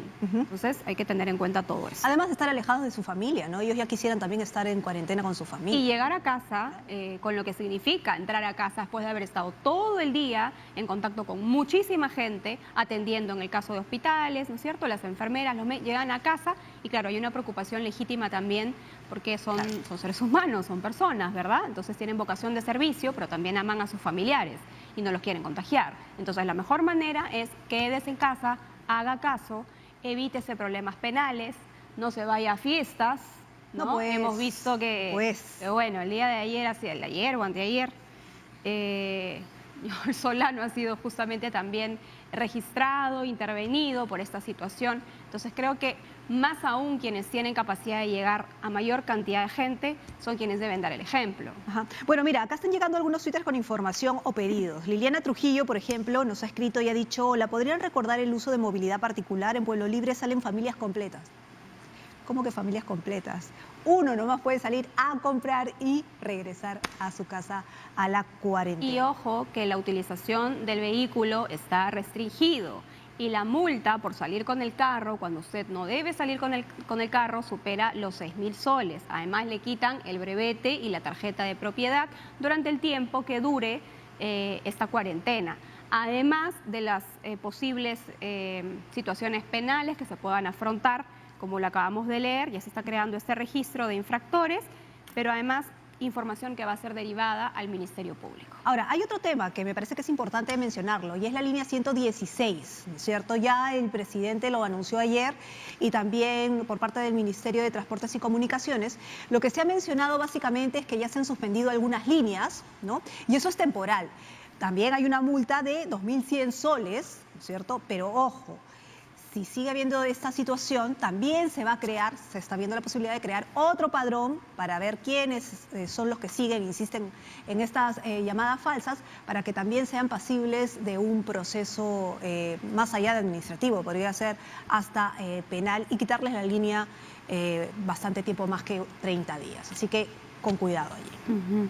Así es. Y bueno, en el tema de los subsidios o la ayuda que se está brindando, además de que ya se anunció esta segunda entrega de bono de 380 soles para las familias vulnerables o más vulnerables, también está, como lo hemos dicho esta mañana al empezar el programa, el tema de el prorrateo, ¿no es cierto?, del recibo de agua para los próximos 24 meses, tanto el recibo de marzo como el recibo de abril. Se está buscando que suceda lo mismo con el recibo de luz y con el recibo de telefonía, y el tema del retiro de la CTS para aquellas personas que lo tienen, hasta un monto de 2.800 soles. Y también se dispone de forma excepcional que en abril las empresas no realicen la retención a sus trabajadores del aporte del 10% de la remuneración asegurable y la comisión a las AFP. ¿Esto para qué? Para que la gente pueda tener más dinero en el bolsillo y pueda disponer de ella durante el tiempo que dure esta cuarentena. Ahora, recomendación, no va a haber desabastecimiento, ya lo ha mencionado el Ejecutivo, el sector de transportes también, ¿no es cierto?, el Ministro de Agricultura, así que no nos pase lo que sucedió al principio de la cuarentena, que la gente iba y compraba todo, ¿no? Porque hay que pensar que hay que comprar para nosotros, para nuestra familia, lo que necesitamos, pero también dejar para el resto, ¿no es Claro. cierto? Y lo ideal es abastecerse por algunos días. Sí, una semana, ¿no? Una semana, 4, 3 días, 5 días, para no estar saliendo tampoco todos los días, a cada rato, me olvidé la sal, me olvidé... No, compren, porque la gente... Me olvidé la sal, me olvidé el plátano, salen a cada rato, no. Salgan una vez cada 4 o 5 días, de ser posible, busquen el abastecimiento en casa y permanezcan allí, ¿no es cierto? Claro. Conversando, Claro. informándose También. a través de TV Perú. Para eso estamos trabajando, además, para llevarle información corroborada. Muy importante esto también, porque se está difundiendo a través de redes una serie de informaciones falsas que lo único que hacen es alarmar y complicar y levantar más el estrés de la gente, que bueno, evidentemente todos estamos preocupados. Entonces es mejor que usted se informe con canales autorizados, ya sea radio, televisión, prensa escrita o webs, portales webs, pero que tengan seriedad. Claro, y aproveche para pasar tiempo en familia, pues no reniegue que sí, que me tienen loco, no. Es más, pueden jugar. Cuando son muchos en casa siempre hay cosas que hacer, creo yo, ¿no es cierto? Claro. Porque o es el hijo menor, o es el hijo del medio, es el hijo mayor, o es el abuelo, en fin, siempre hay cosas que hacer, así que aburrido no va a estar, de todas maneras. Y para aquellas personas que están solas en casa, llame a sus familiares, llame a la enamorada, comuníquense siempre, se pueden hacer videollamadas, ojo, no sature las redes también. Hace algunos días se nos está pidiendo eso. Y bueno, vamos avanzando, que vamos a salir de esta crisis sanitaria. Tenemos en la línea a nuestro siguiente invitado, Carla. Así es Otto Guibovich Arteaga, vocero de la bancada de Acción Popular, excomandante general del Ejército, y él ha presentado un proyecto de ley que propone sanciones más graves a quienes agredan o atenten contra los miembros de la Policía Nacional y las Fuerzas Armadas durante el estado de emergencia por la pandemia del coronavirus. ¿Qué tal? Muy buenos días, señor Guibovich. Carla, muy buenos días para usted, para toda la gente que la acompaña y para toda la audiencia que nos está sintonizando en estos momentos.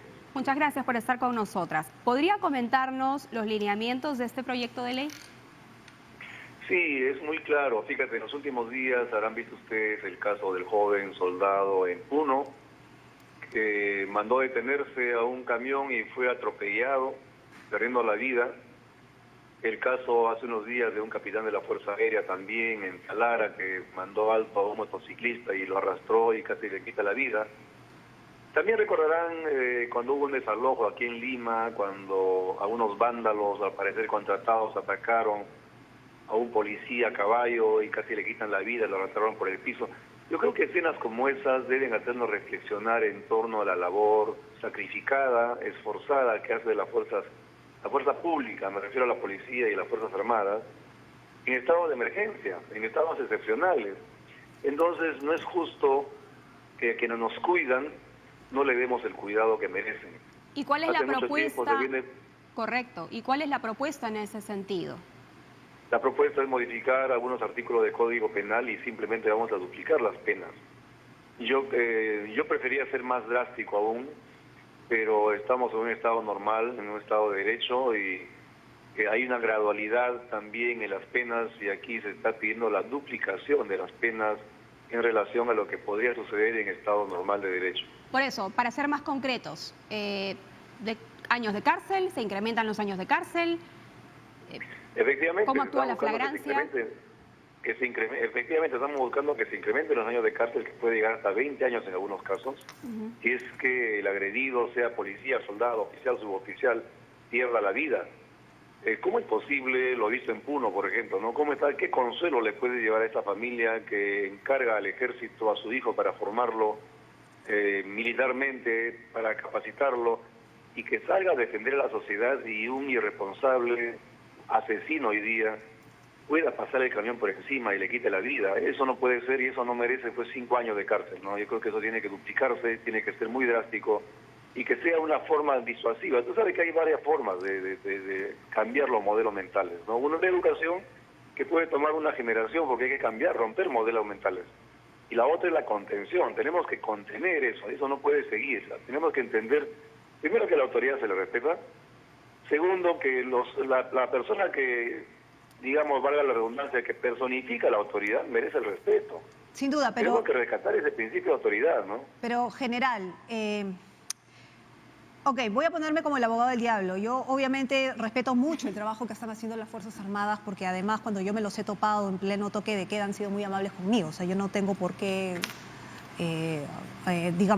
hacer ninguna atención a eso. Pero así como se quiere aumentar las penas, porque yo sé que hay legislación, y lo dijo ayer el mismo ministro de Defensa, existe penalización para aquellos, o sea, sí, las Fuerzas Armadas y la policía están recubiertos legalmente para protegerse en estados de emergencia, pero usted lo que plantea es más años, así como plantea más años para aquellos, digamos, que son agredidos por la ciudadanía que no entiende, también plantea algo sobre el abuso de autoridad que también puede darse.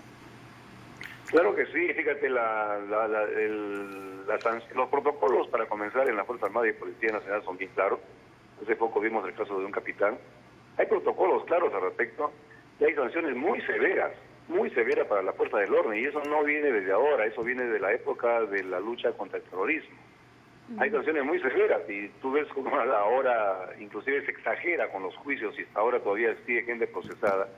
Hay medidas muy drásticas para la fuerza pública, pero acuérdate que la sociedad tiene que defenderse. La Fuerza Armada no sale porque quiere salir, y yo estoy seguro que mucha gente preferiría estar en su casa acompañando ahora a su familia en esta cuarentena. Ellos tienen que salir a arriesgar la suya para darnos tranquilidad, para cuidarnos, pero nos olvidamos de cuidar de ellos. Ahora, Hay medidas muy severas que sancionan las inconductas o los excesos que puedan cometer la fuerza del orden. Pero en este momento estamos viendo qué sucede al revés, cuando la sociedad que es cuidada, tiene algunos, discúlpame el adjetivo, que no suelo usarlo con frecuencia, tiene algunos vándalos que salen pues y atacan a la fuerza pública. De eso tenemos que protegernos, si no, ¿cómo pretendemos que ellos nos defiendan? O personas que simplemente se creen por encima de la autoridad. Veíamos el día de ayer un joven que lo había agarrado a palazos a un policía. Y claro, luego teníamos a la mamá del joven pidiéndole disculpas al policía, pero lo cierto es que el chico tendrá que asumir, diciendo que tiene algún tipo de trastorno mental, es lo que aducía la mamá, pero bueno, finalmente tendrá que asumir las consecuencias de sus actos. En el caso del capitán Cristian Cueva, que se le observa en este video dándole cachetadas a un menor de edad, él fue retirado del patrullaje, ¿no? Más no del ejército. En breve él va a retornar, digamos, a su servicio normal. Él ha dado sus descargos. Pero hay quienes están proponiendo, por ejemplo el señor Astudillo, que también para el futuro se podría implementar nuevamente el servicio militar para jóvenes de 16 años que no estén estudiando. ¿Usted qué opina sobre esta propuesta? Fíjate, es respetable lo que dice el señor jefe de comando conjunto. El ejército requiere hoy día otro tipo de componente humano. El ejército requiere tropas profesionales. Cada vez, como podrás apreciar hoy día en la práctica, cada vez las herramientas que tenemos en las Fuerzas Armadas son más sofisticadas. Cada vez los desafíos, hoy día este desafío nadie lo tenía en el radar, ¿no? Hablábamos de la desinstitucionalización de las guerras con Al-Qaeda, con ISIS en el mundo, pero nadie tenía en el radar que una epidemia podría paralizar al mundo y que tengan que ser las Fuerzas Armadas y la policía quienes salgan a la calle a defendernos, ¿no? Junto con los médicos, enfermeras, claro está, obstetras y técnicos de enfermería. Es otro escenario. En ese escenario te requerimos tropas profesionales. También el servicio militar, que lo tenemos hoy día, con el servicio militar de conscriptos, sigue siendo útil, pero no es la solución definitiva de las Fuerzas Armadas. Tenemos que buscar otros mecanismos. Son complementarios los conscriptos, de acuerdo, son complementarios, pero tenemos que buscar otro tipo de componente humano que nos ayude a manejar crisis como la que tenemos hoy día. Pero la policía, pero si me permite, ¿la policía y las Fuerzas Armadas no forman parte de la resocialización también? ¿De qué forma parte de qué me decías? De la resocialización, digamos, ¿no? Porque creo que el planteamiento va por ahí, ¿no? Que si hay jóvenes que se están perdiendo... Pero, claro que sí, pero entendamos que de un universo de 700, 800 mil jóvenes, quizá 25 podrían en un año entrar al ejército. Entonces la solución a la juventud no está en meterlos a los cuarteles. La solución a la juventud está en otro sitio, en el ámbito de la educación, en el ámbito de cuidar de las familias disfuncionales. Es otro ámbito, que podríamos colaborar con un pequeño porcentaje, de acuerdo, pero también tengamos cuidado. El 24% de los detenidos hoy día en los penales son gente que han servido en las Fuerzas Armadas. Es alarmante. Entonces, si tú sigues formando gente en el empleo si tú sigues formando jóvenes en el empleo de armas y luego salen a la sociedad y no tienen empleo y no tienen un buen seguimiento, estás formando gente que es experto en armas, ¿para qué? Para que se vuelvan contra la sociedad. Tengamos cuidado, ¿no? Tengamos cuidado de qué es lo que estamos haciendo y qué es lo que estamos formando. Por eso hace mucho tiempo yo he planteado el año 2010 la creación de fuerzas profesionales, conseguir una ley que luego el señor Humala derogó. Y voy a insistir en esa ley de profesionalización de tropas, de un porcentaje de las tropas, porque requerimos otro tipo de gente. Hoy día esta epidemia nos muestra la realidad de la situación global y nacional. Muy bien, señor Guibovich. Hay nuevos retos. Sí, acá tenemos los decretos supremos tanto de defensa como del interior y nos gustaría conversar sobre eso también. Y es que se está llamando, es un llamado extraordinario a la reserva orgánica perteneciente a las últimas clases. Estamos hablando de los licenciados del 2018, 2019 y febrero del 2020. ¿Este puede ser una solución para la falta de personal? Mira, extraordinario. Fíjate, eso lo planteamos hace ya unos 10 días o un poco más en la bancada de Acción Popular de mi partido. Aprobamos un comunicado y planteamos eso, entre otras medidas. Varias de las medidas que planteamos allá luego se están implementando, porque aquí hay que mirar un poquito más lejos, ¿no? Y me parece acertada la decisión del jefe de Comando Conjunto y las Fuerzas Armadas en general, y hacer un llamamiento extraordinario. Nos falta gente, y la gente que ya está en las calles, como comprenderás, ya requieren también un relevo, requieren descansar. Entonces, si queremos cubrir, y esta pandemia, estamos en cuarentena, quizás sea ochentena o no sé cuánto tiempo más. Me preocupa porque Alemania dice que esto puede durar 1 año, 2 años, Estados Unidos dice 1 año, 2 años. Entonces, en previsión a este largo plazo, tenemos que recurrir a lo que tenemos, y tenemos reservas, y tenemos miles de reservistas, que es una buena forma de solucionar esta contingencia.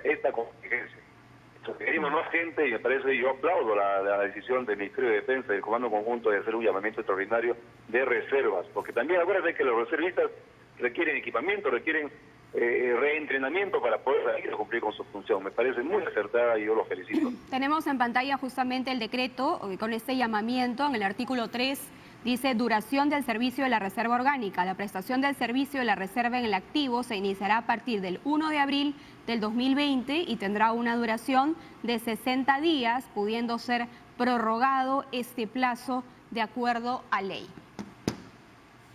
Me parece muy bien, extraordinario, que esos son los plazos de ley. Están en lo correcto, inclusive podría ampliarse luego, pero veamos, ¿no? Porque tenemos grandes contingentes y si este contingente ya, agota sus capacidades en 60 días, se puede renovar. ¿Cuál es pero el es una déficit? buena medida.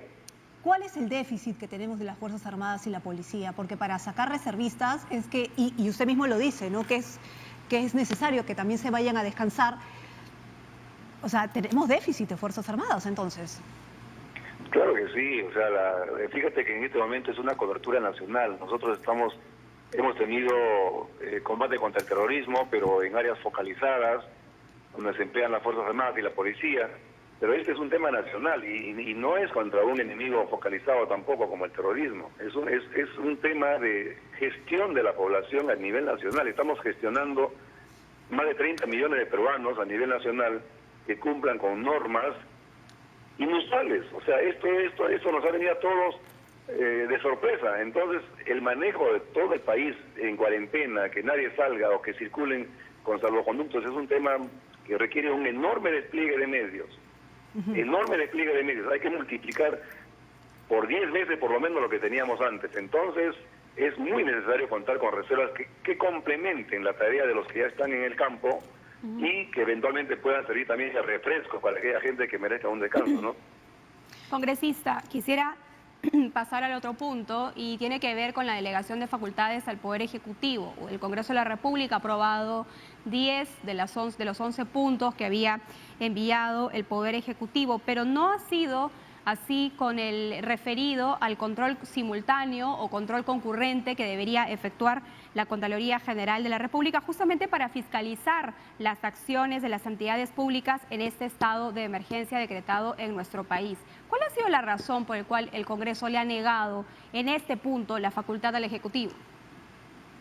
Primero quisiera puntualizar algo, si me lo permiten, brevemente. Este Congreso está realmente actuando muy rápido y en el mismo día se le ha otorgado facultades al Ejecutivo. También en este pleno, se ha establecido la Junta Permanente, se han establecido comisiones. Lo que antes se hacía en 3, 4 semanas lo estamos haciendo en un día. Igualmente en el primer pleno se hizo un montón de cosas que suelen hacerse en grandes plazos. Estamos siendo expeditivos y queremos ayudar. Y se han dado 10 de las 11 facultades solicitadas porque están en el marco de la ley, en el marco de la Constitución. Es correcto, tenemos que poner el hombro todos y decidimos ese mismo día votar y aprobar. Lo que no se podía era delegar facultades que son exclusivas y excluyentes del Congreso. La ley orgánica de la Contraloría General de la República no puede ser modificada por el Ejecutivo, solamente le compete al Congreso. Estaríamos abdicando de una responsabilidad que le compete al Congreso. No hay otro ánimo. Y yo felicito al Contralor General de la República por insistir en que se le den facultades de control concurrente y además facultades sancionadoras que se le conculcó en algún momento. En este momento de crisis se están invirtiendo grandes montos de dinero que son de todos los peruanos y posiblemente se continúen invirtiendo más dinero y tenemos que salvaguardar que eso se haga de acuerdo a ley, por un lado, pero también salvaguardando que no se puedan malversar o mal usar esos fondos. Claro, pero congresista, de corrupción, se entiende que la solicitud en este punto que ha hecho el Ejecutivo es porque se necesita justamente una fiscalización urgente de parte de la Contraloría, dadas las circunstancias, más aún porque se está destinando una serie de bonos, dinero en grandes cantidades. Por ejemplo, la propuesta que hemos abordado en extenso esta mañana, que tiene que ver con la entrega de una partida importante a los municipios para que puedan, a su vez, hacer entrega de estas canastas de productos básicos. Pero, ¿por qué no ceder en ese punto? Digamos, ahora el Ejecutivo ha tenido que presentar un proyecto de ley y esto va a tomar unos cuantos días más. Está bien, pero te reitero, solamente tiene que ser constitucional, nada más. O sea, ¿era este el camino, presentar un proyecto de ley? Ahora es un proyecto de ley que eso se va... Ahora, fíjate, hoy día salió publicado ya en el peruano la forma como vamos a sesionar, y entonces esto tiene que tener la primera prioridad, y estoy seguro que va a ser la primera prioridad en el Congreso. Nosotros no estamos en desacuerdo de ninguna manera. O sea, se necesita una votación, eso es lo que nos está diciendo. Claro que sí, tenemos que votar, y hoy día ya tenemos los mecanismos para hacerlo a distancia, para hacerlo sin volver a reunirnos en un pleno, como lo hicimos la última vez. Ya tenemos, si pueden chequear el peruano hoy día, hay una resolución legislativa modificando el reglamento del Congreso que nos faculta hacer sesiones virtuales, y entonces estaremos hoy día prestos a hacer la reunión lo antes posible, como nos convoque la mesa directiva, y vamos a dar la primera prioridad a esa disposición. Era la crítica, ¿no es cierto?, que tal vez pudieron haberse reunido de manera virtual. Yo sé que la ley, el reglamento no lo estipulaba, pero pudieron poner orden luego, o no necesariamente, porque claro, son 130 congresistas, o bueno, los congresistas que fueron, más su personal, más la movilidad, es decir, era como que una exposición al coronavirus, ¿no? Nosotros hicimos una convocatoria a un pleno mínimo, es decir, la mitad legal más algunos cuantos que nos garanticen el quórum. Pero ahí no hay un metro, pues, ahí no hay un metro, congresista. Entre congresista y congresista no hay un metro de contención, digamos. O sea, no se han cumplido con los protocolos.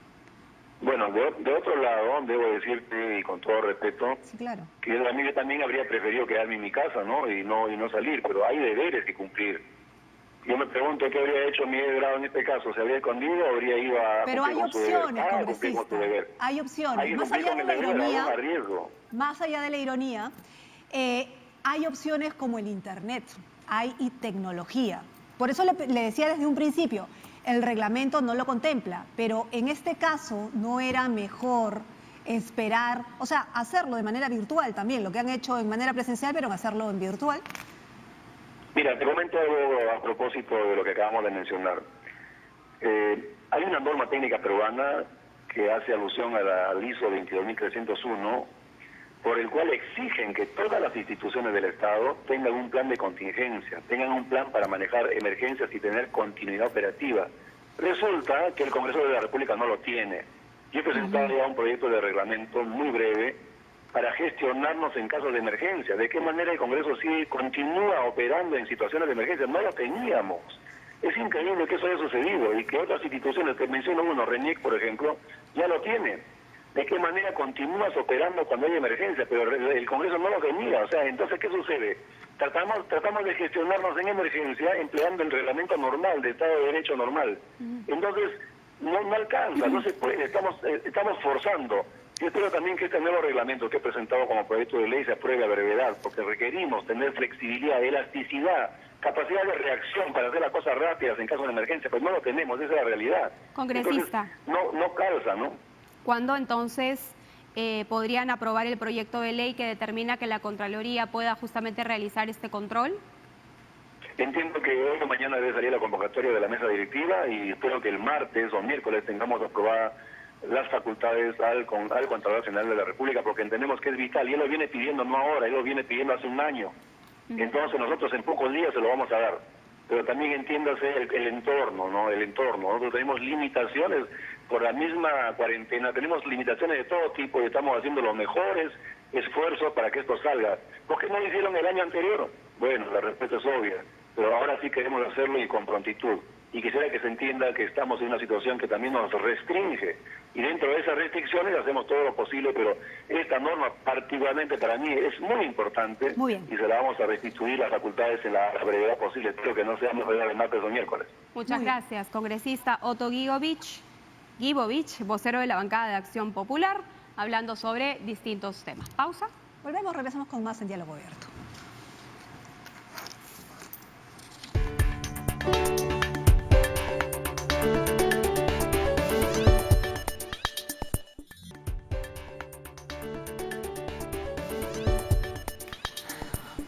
Bueno, mucho se ha hablado de los enfermos de coronavirus, los que están infectados, de la necesidad de que estén aislados, de que no tengan contacto, las medidas extremas que se están tomando dependiendo de cada caso.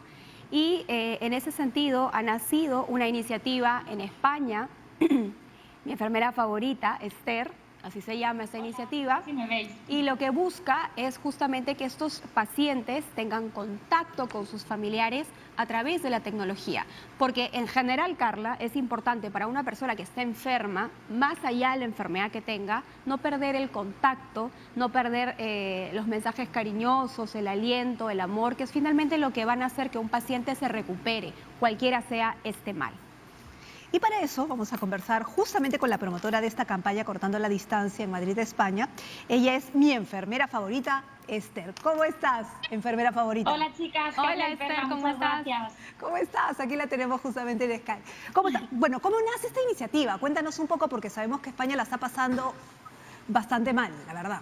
Sí, hoy ya nos han dicho que hay más de 70.000 casos confirmados y, bueno, realmente yo, como bien habéis dicho, soy enfermera.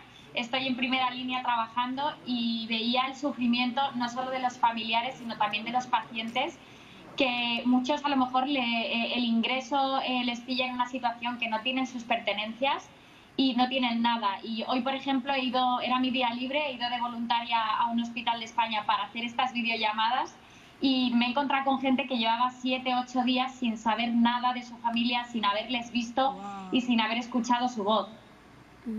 Wow, eso sí es bastante triste. ¿Qué le puede pasar a una persona cuando pasa tantos días sin un contacto así, sin escuchar la voz de un familiar o de alguien cercano?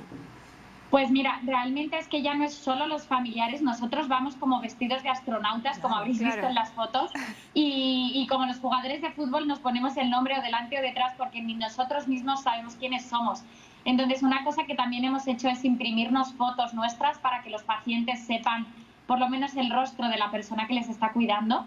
Y realmente es que esto afecta mucho también a su recuperación psicológica porque parece que estamos en una película donde nada lo controlamos, de repente todo es nuevo tanto para los profesionales sanitarios como para los pacientes. Y la verdad es que es lo que yo digo siempre, que no podemos curar ahora mismo el coronavirus, pero podemos curar un poquito el alma con estas llamadas de gente, pues como te comento, que lleva muchísimo tiempo sin verse, no saben nada, han estado intubados, han estado muy graves y ahora de repente tienen la oportunidad, gracias a la tecnología, de volver por lo menos a verse. Cuéntanos un poco cómo es el impacto, Esther, tú que estás atendiendo diariamente a estas personas, cómo es el impacto emocional de una persona que lleva 8 o 10 días, no sé, incomunicada y luego de pronto ver a su madre, a su hermano, a su esposa, a su hijo por videollamada. Es tremendo. Yo, si queréis, luego os mandaré también vídeos para que los veáis de hoy mismo que estaba grabando, porque yo casi siempre lloro, porque es súper emocionante, se te pone la piel de gallina.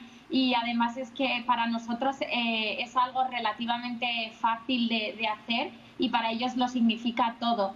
Estamos hablando de pacientes que van a tener secuelas psicológicas y también los profesionales sanitarios, porque esto es una situación totalmente nueva y que nos está dejando a todos muy marcados, pero creemos que es que eso está ayudando muy positivamente, la gente se anima un montón y la verdad es que es precioso. Ahora, ¿cómo los ha cambiado a ustedes el personal sanitario, por ejemplo? Porque claro, el día a día te automatiza, pues, ¿no? El día a día te automatiza, pero ahora que has tenido que echar en falta ese contacto humano, ¿qué sientes tú? Es tremendo, sí, porque también pensad, no solo nosotros entre los compañeros tenemos muchísimo cuidado, no nos tocamos, llegamos a casa y yo en mi caso que vivo con mi familia, yo tengo un baño aparte, cuando llego me quito la ropa e intento no tocar a mi familia. También para nosotros es muy duro, yo en mi caso no tengo hijos, pero tengo compañeras que se han cambiado de casa para intentar no estar cerca de sus familiares. Realmente a nosotros nos ha cambiado también incluso nuestras relaciones personales cuando vamos a casa. ¿Cuántas horas, Esther, trabajas al día? ¿Cómo se están distribuyendo los turnos, por ejemplo? Hay de todo. Hay gente que está haciendo turnos de 12 horas. Hay gente, yo por ejemplo hoy era mi día libre y mi día de voluntaria, pero como yo hay todo el mundo. Hay gente que está doblando turnos, hay gente que está haciendo guardias de 24 horas. Realmente estamos organizándonos como podemos. Es una situación de emergencia sanitaria y no hay un protocolo exacto para cada centro, se está organizando como puede, nos están redistribuyendo también a los profesionales sanitarios y vamos un poco donde hace falta. ¿Y cómo hacen, por ejemplo, porque tengo acá entendido que son como 9.500 profesionales sanitarios que se han infectado, es un 15% del total? Sí. ¿Cómo hacen con esa situación? Por ejemplo, si en tu centro sanitario hay alguien que se ha infectado, ¿no? Sí, vamos, yo tengo compañeros que ya están de baja. La verdad es que es muy duro porque, como te decía, no solo tenemos miedo por nosotros, sino también tenemos miedo cuando llegamos a casa. Claro.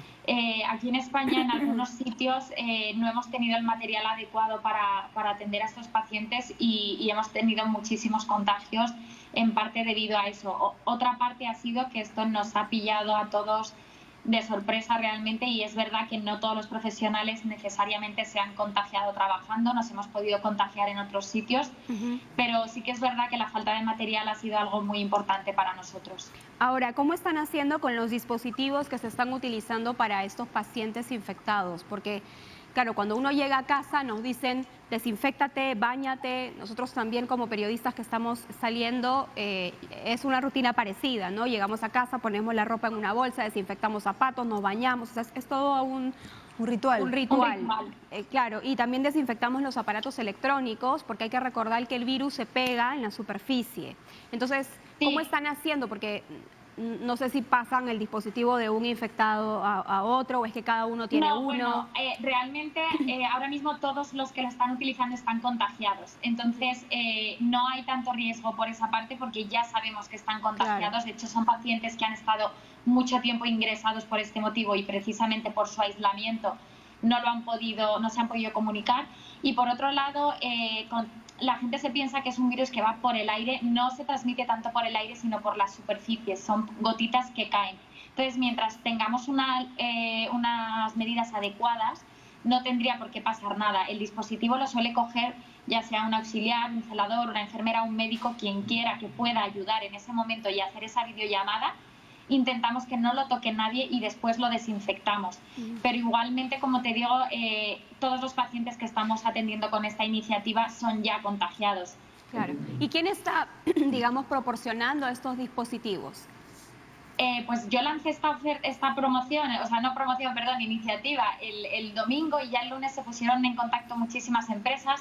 La primera que ya nos lo cerró y desde el miércoles está enviando, que hemos enviado ya más de 250 dispositivos, ha sido la empresa de MásMóvil, que en un principio nos ha dado los dispositivos electrónicos, nos ha dado las tarjetas, nos ha dado el router, los aparatos de wifi.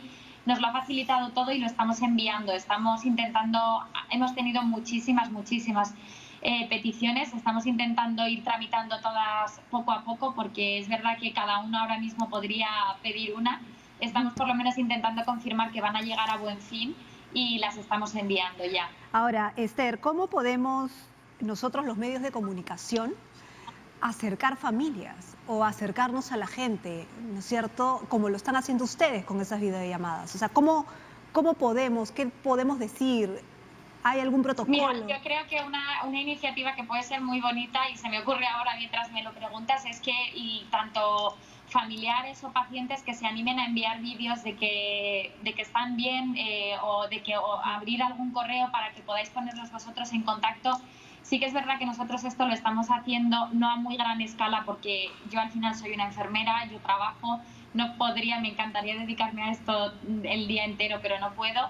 Y sí que yo, alguna plataforma donde se puedan intercambiar vídeos, donde la gente pueda dar ánimos, donde gente que se cure, porque aquí llevamos unos días en España muy malos porque todo eran malas noticias.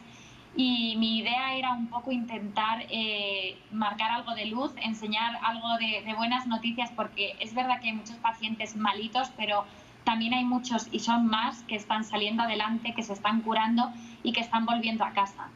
Ahora tenemos que ir cerrando, Esther, pero yo quería preguntarte por esta información sobre estos test rápidos de coronavirus que compraron en China, España compró en China, y que no están funcionando como se esperaba, ¿no? Que tienen un nivel de sensibilidad muy bajo para lo que se busca. Sí. ¿Cómo ha impactado esta noticia a nivel sanitario y cómo lo están manejando?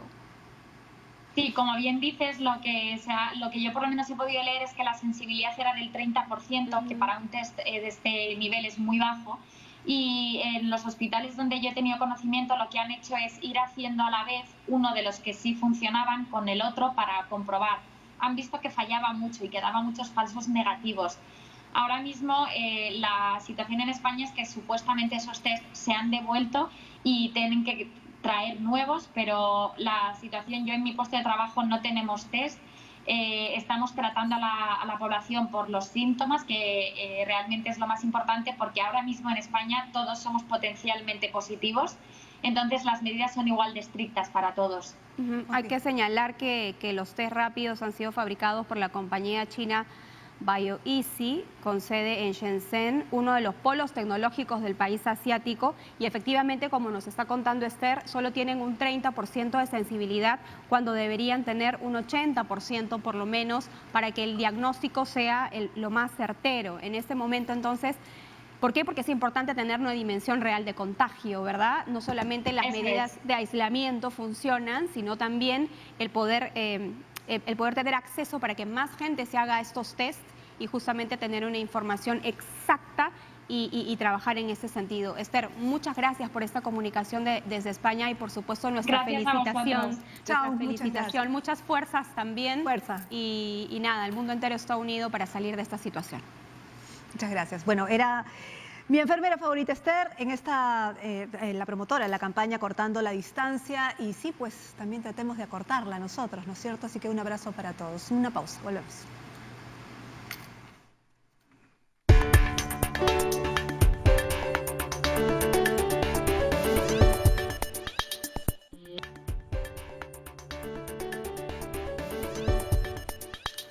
Acabamos de hablar con España, vamos a tomar contacto ahora con Estados Unidos, porque Estados Unidos supera a China con el número de infectados. De hecho, se está convirtiendo o se ha convertido ya en el epicentro del coronavirus.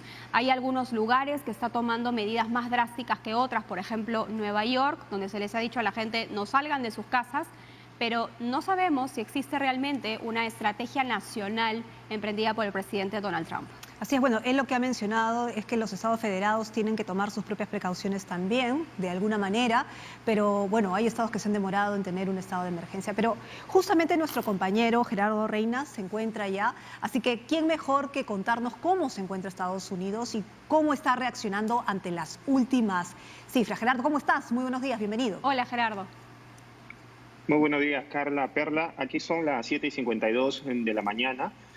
Bueno, un poquito recordando lo que han mencionado, es verdad, tenemos 1.700 personas ya fallecidas y además 105.000 que está liderando entonces las cifras a nivel mundial de infectados. El epicentro aquí del contagio es la ciudad de Nueva York, ustedes lo acaban de mencionar, una zona donde en los últimos 3 días, para que tengan una idea, se han recibido más llamadas de emergencia que las que ocurrieron luego de los atentados del 9/11, perdón, el atentado a las Torres Gemelas. La estrategia del presidente Trump, pues sus críticos hablan de que no ha logrado primero liderar un solo mensaje de unión al pueblo norteamericano que está muy acostumbrado, por ejemplo, a unirse en situaciones de guerra o contra el terrorismo. Aquí pareciera que todavía los ciudadanos de cada estado se maneja a su criterio. Es verdad que los estados y las ciudades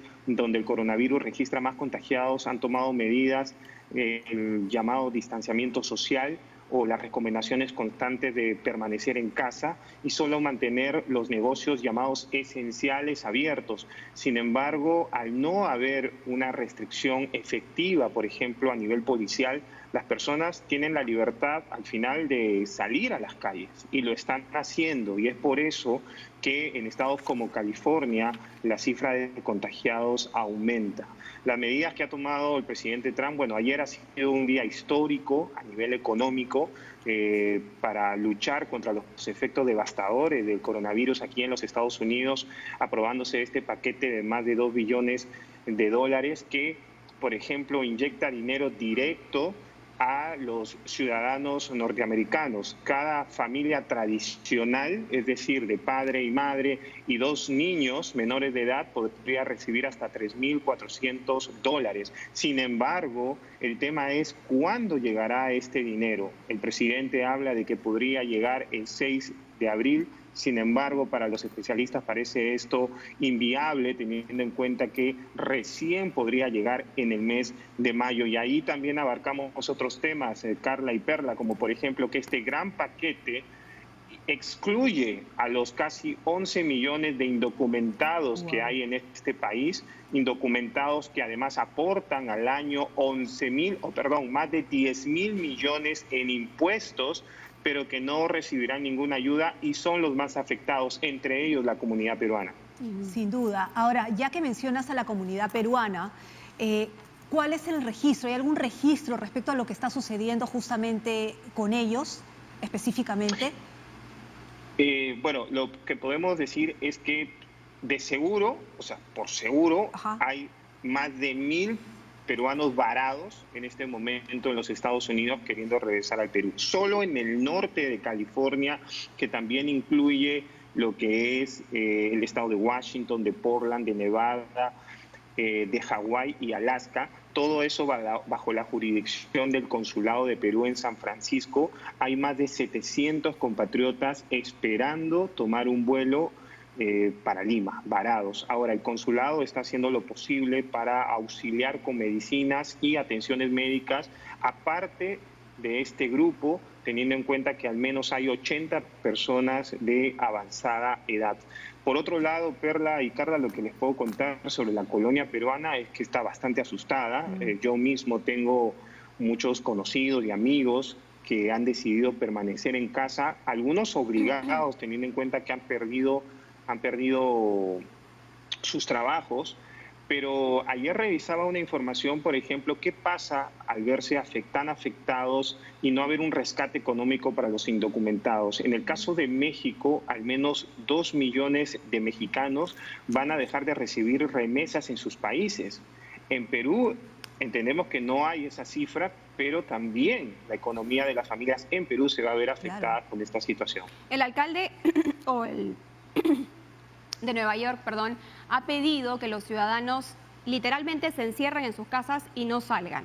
Te pregunto por Nueva York porque hay una gran cantidad de peruanos viviendo allí, o en New Jersey, por ejemplo. La colonia peruana es bastante grande y queremos saber si efectivamente se están acatando estas medidas con la rigurosidad que se necesita o es que hay cierta, digamos, fragilidad en ese sentido. ¿Y cómo está siendo el control?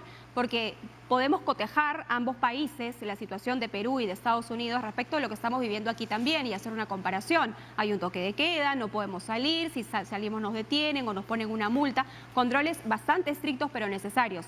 ¿No es lo mismo en Estados Unidos o depende de cada lugar? No es lo mismo, definitivamente, no es lo mismo. Yo mismo hago algunos recorridos por la ciudad y veo a muchas personas en las calles. Evidentemente, las ciudades, de alguna manera, famosas por el turismo, están paralizadas. Aquí pasan imágenes, por ejemplo, de cómo está el centro de San Francisco, el centro de la ciudad de Chicago, Manhattan misma. Sobre todo en horas tempranas, parecen pueblos fantasmas, literalmente. Sin embargo, cuando ya uno va en los alrededores, en las zonas residenciales, ve todavía mucho movimiento. No hay un solo llamado, no hay una sola orden para todo el país.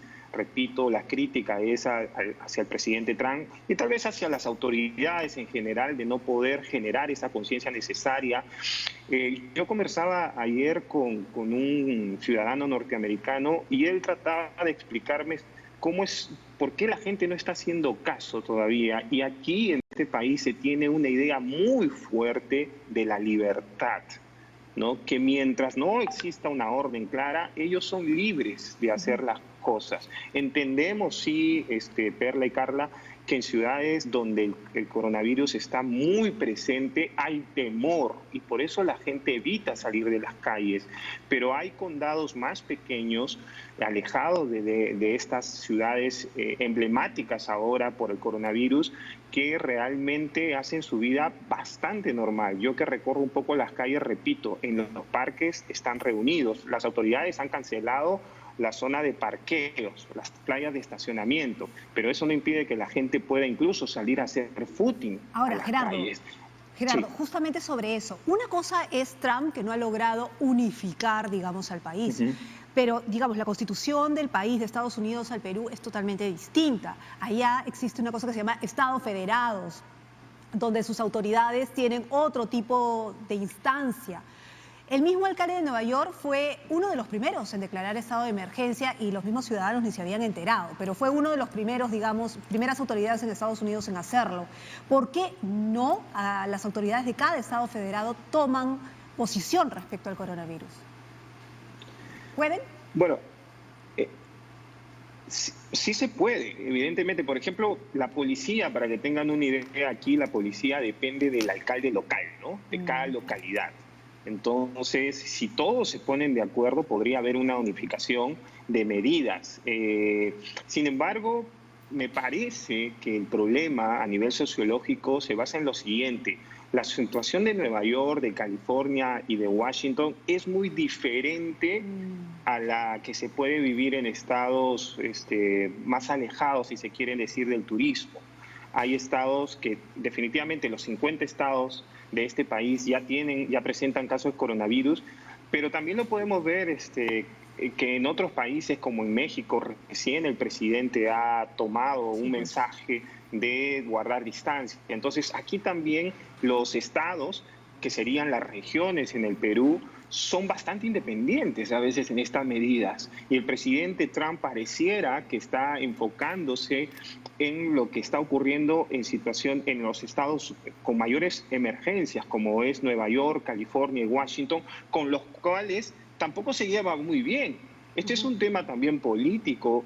Estamos en un año de elecciones. Ayer el presidente agradeció tanto a los republicanos y demócratas por aprobar este paquete de rescate económico. Sin embargo, para ser aprobado hubo una discusión tremenda. Estamos, repito, en un año electoral donde la campaña electoral también va a ser para muchos un fracaso. Recordemos que aquí las campañas se financian con la colaboración de los ciudadanos. En este momento, con esta crisis económica, pinta para que va a ser un fracaso muchas campañas.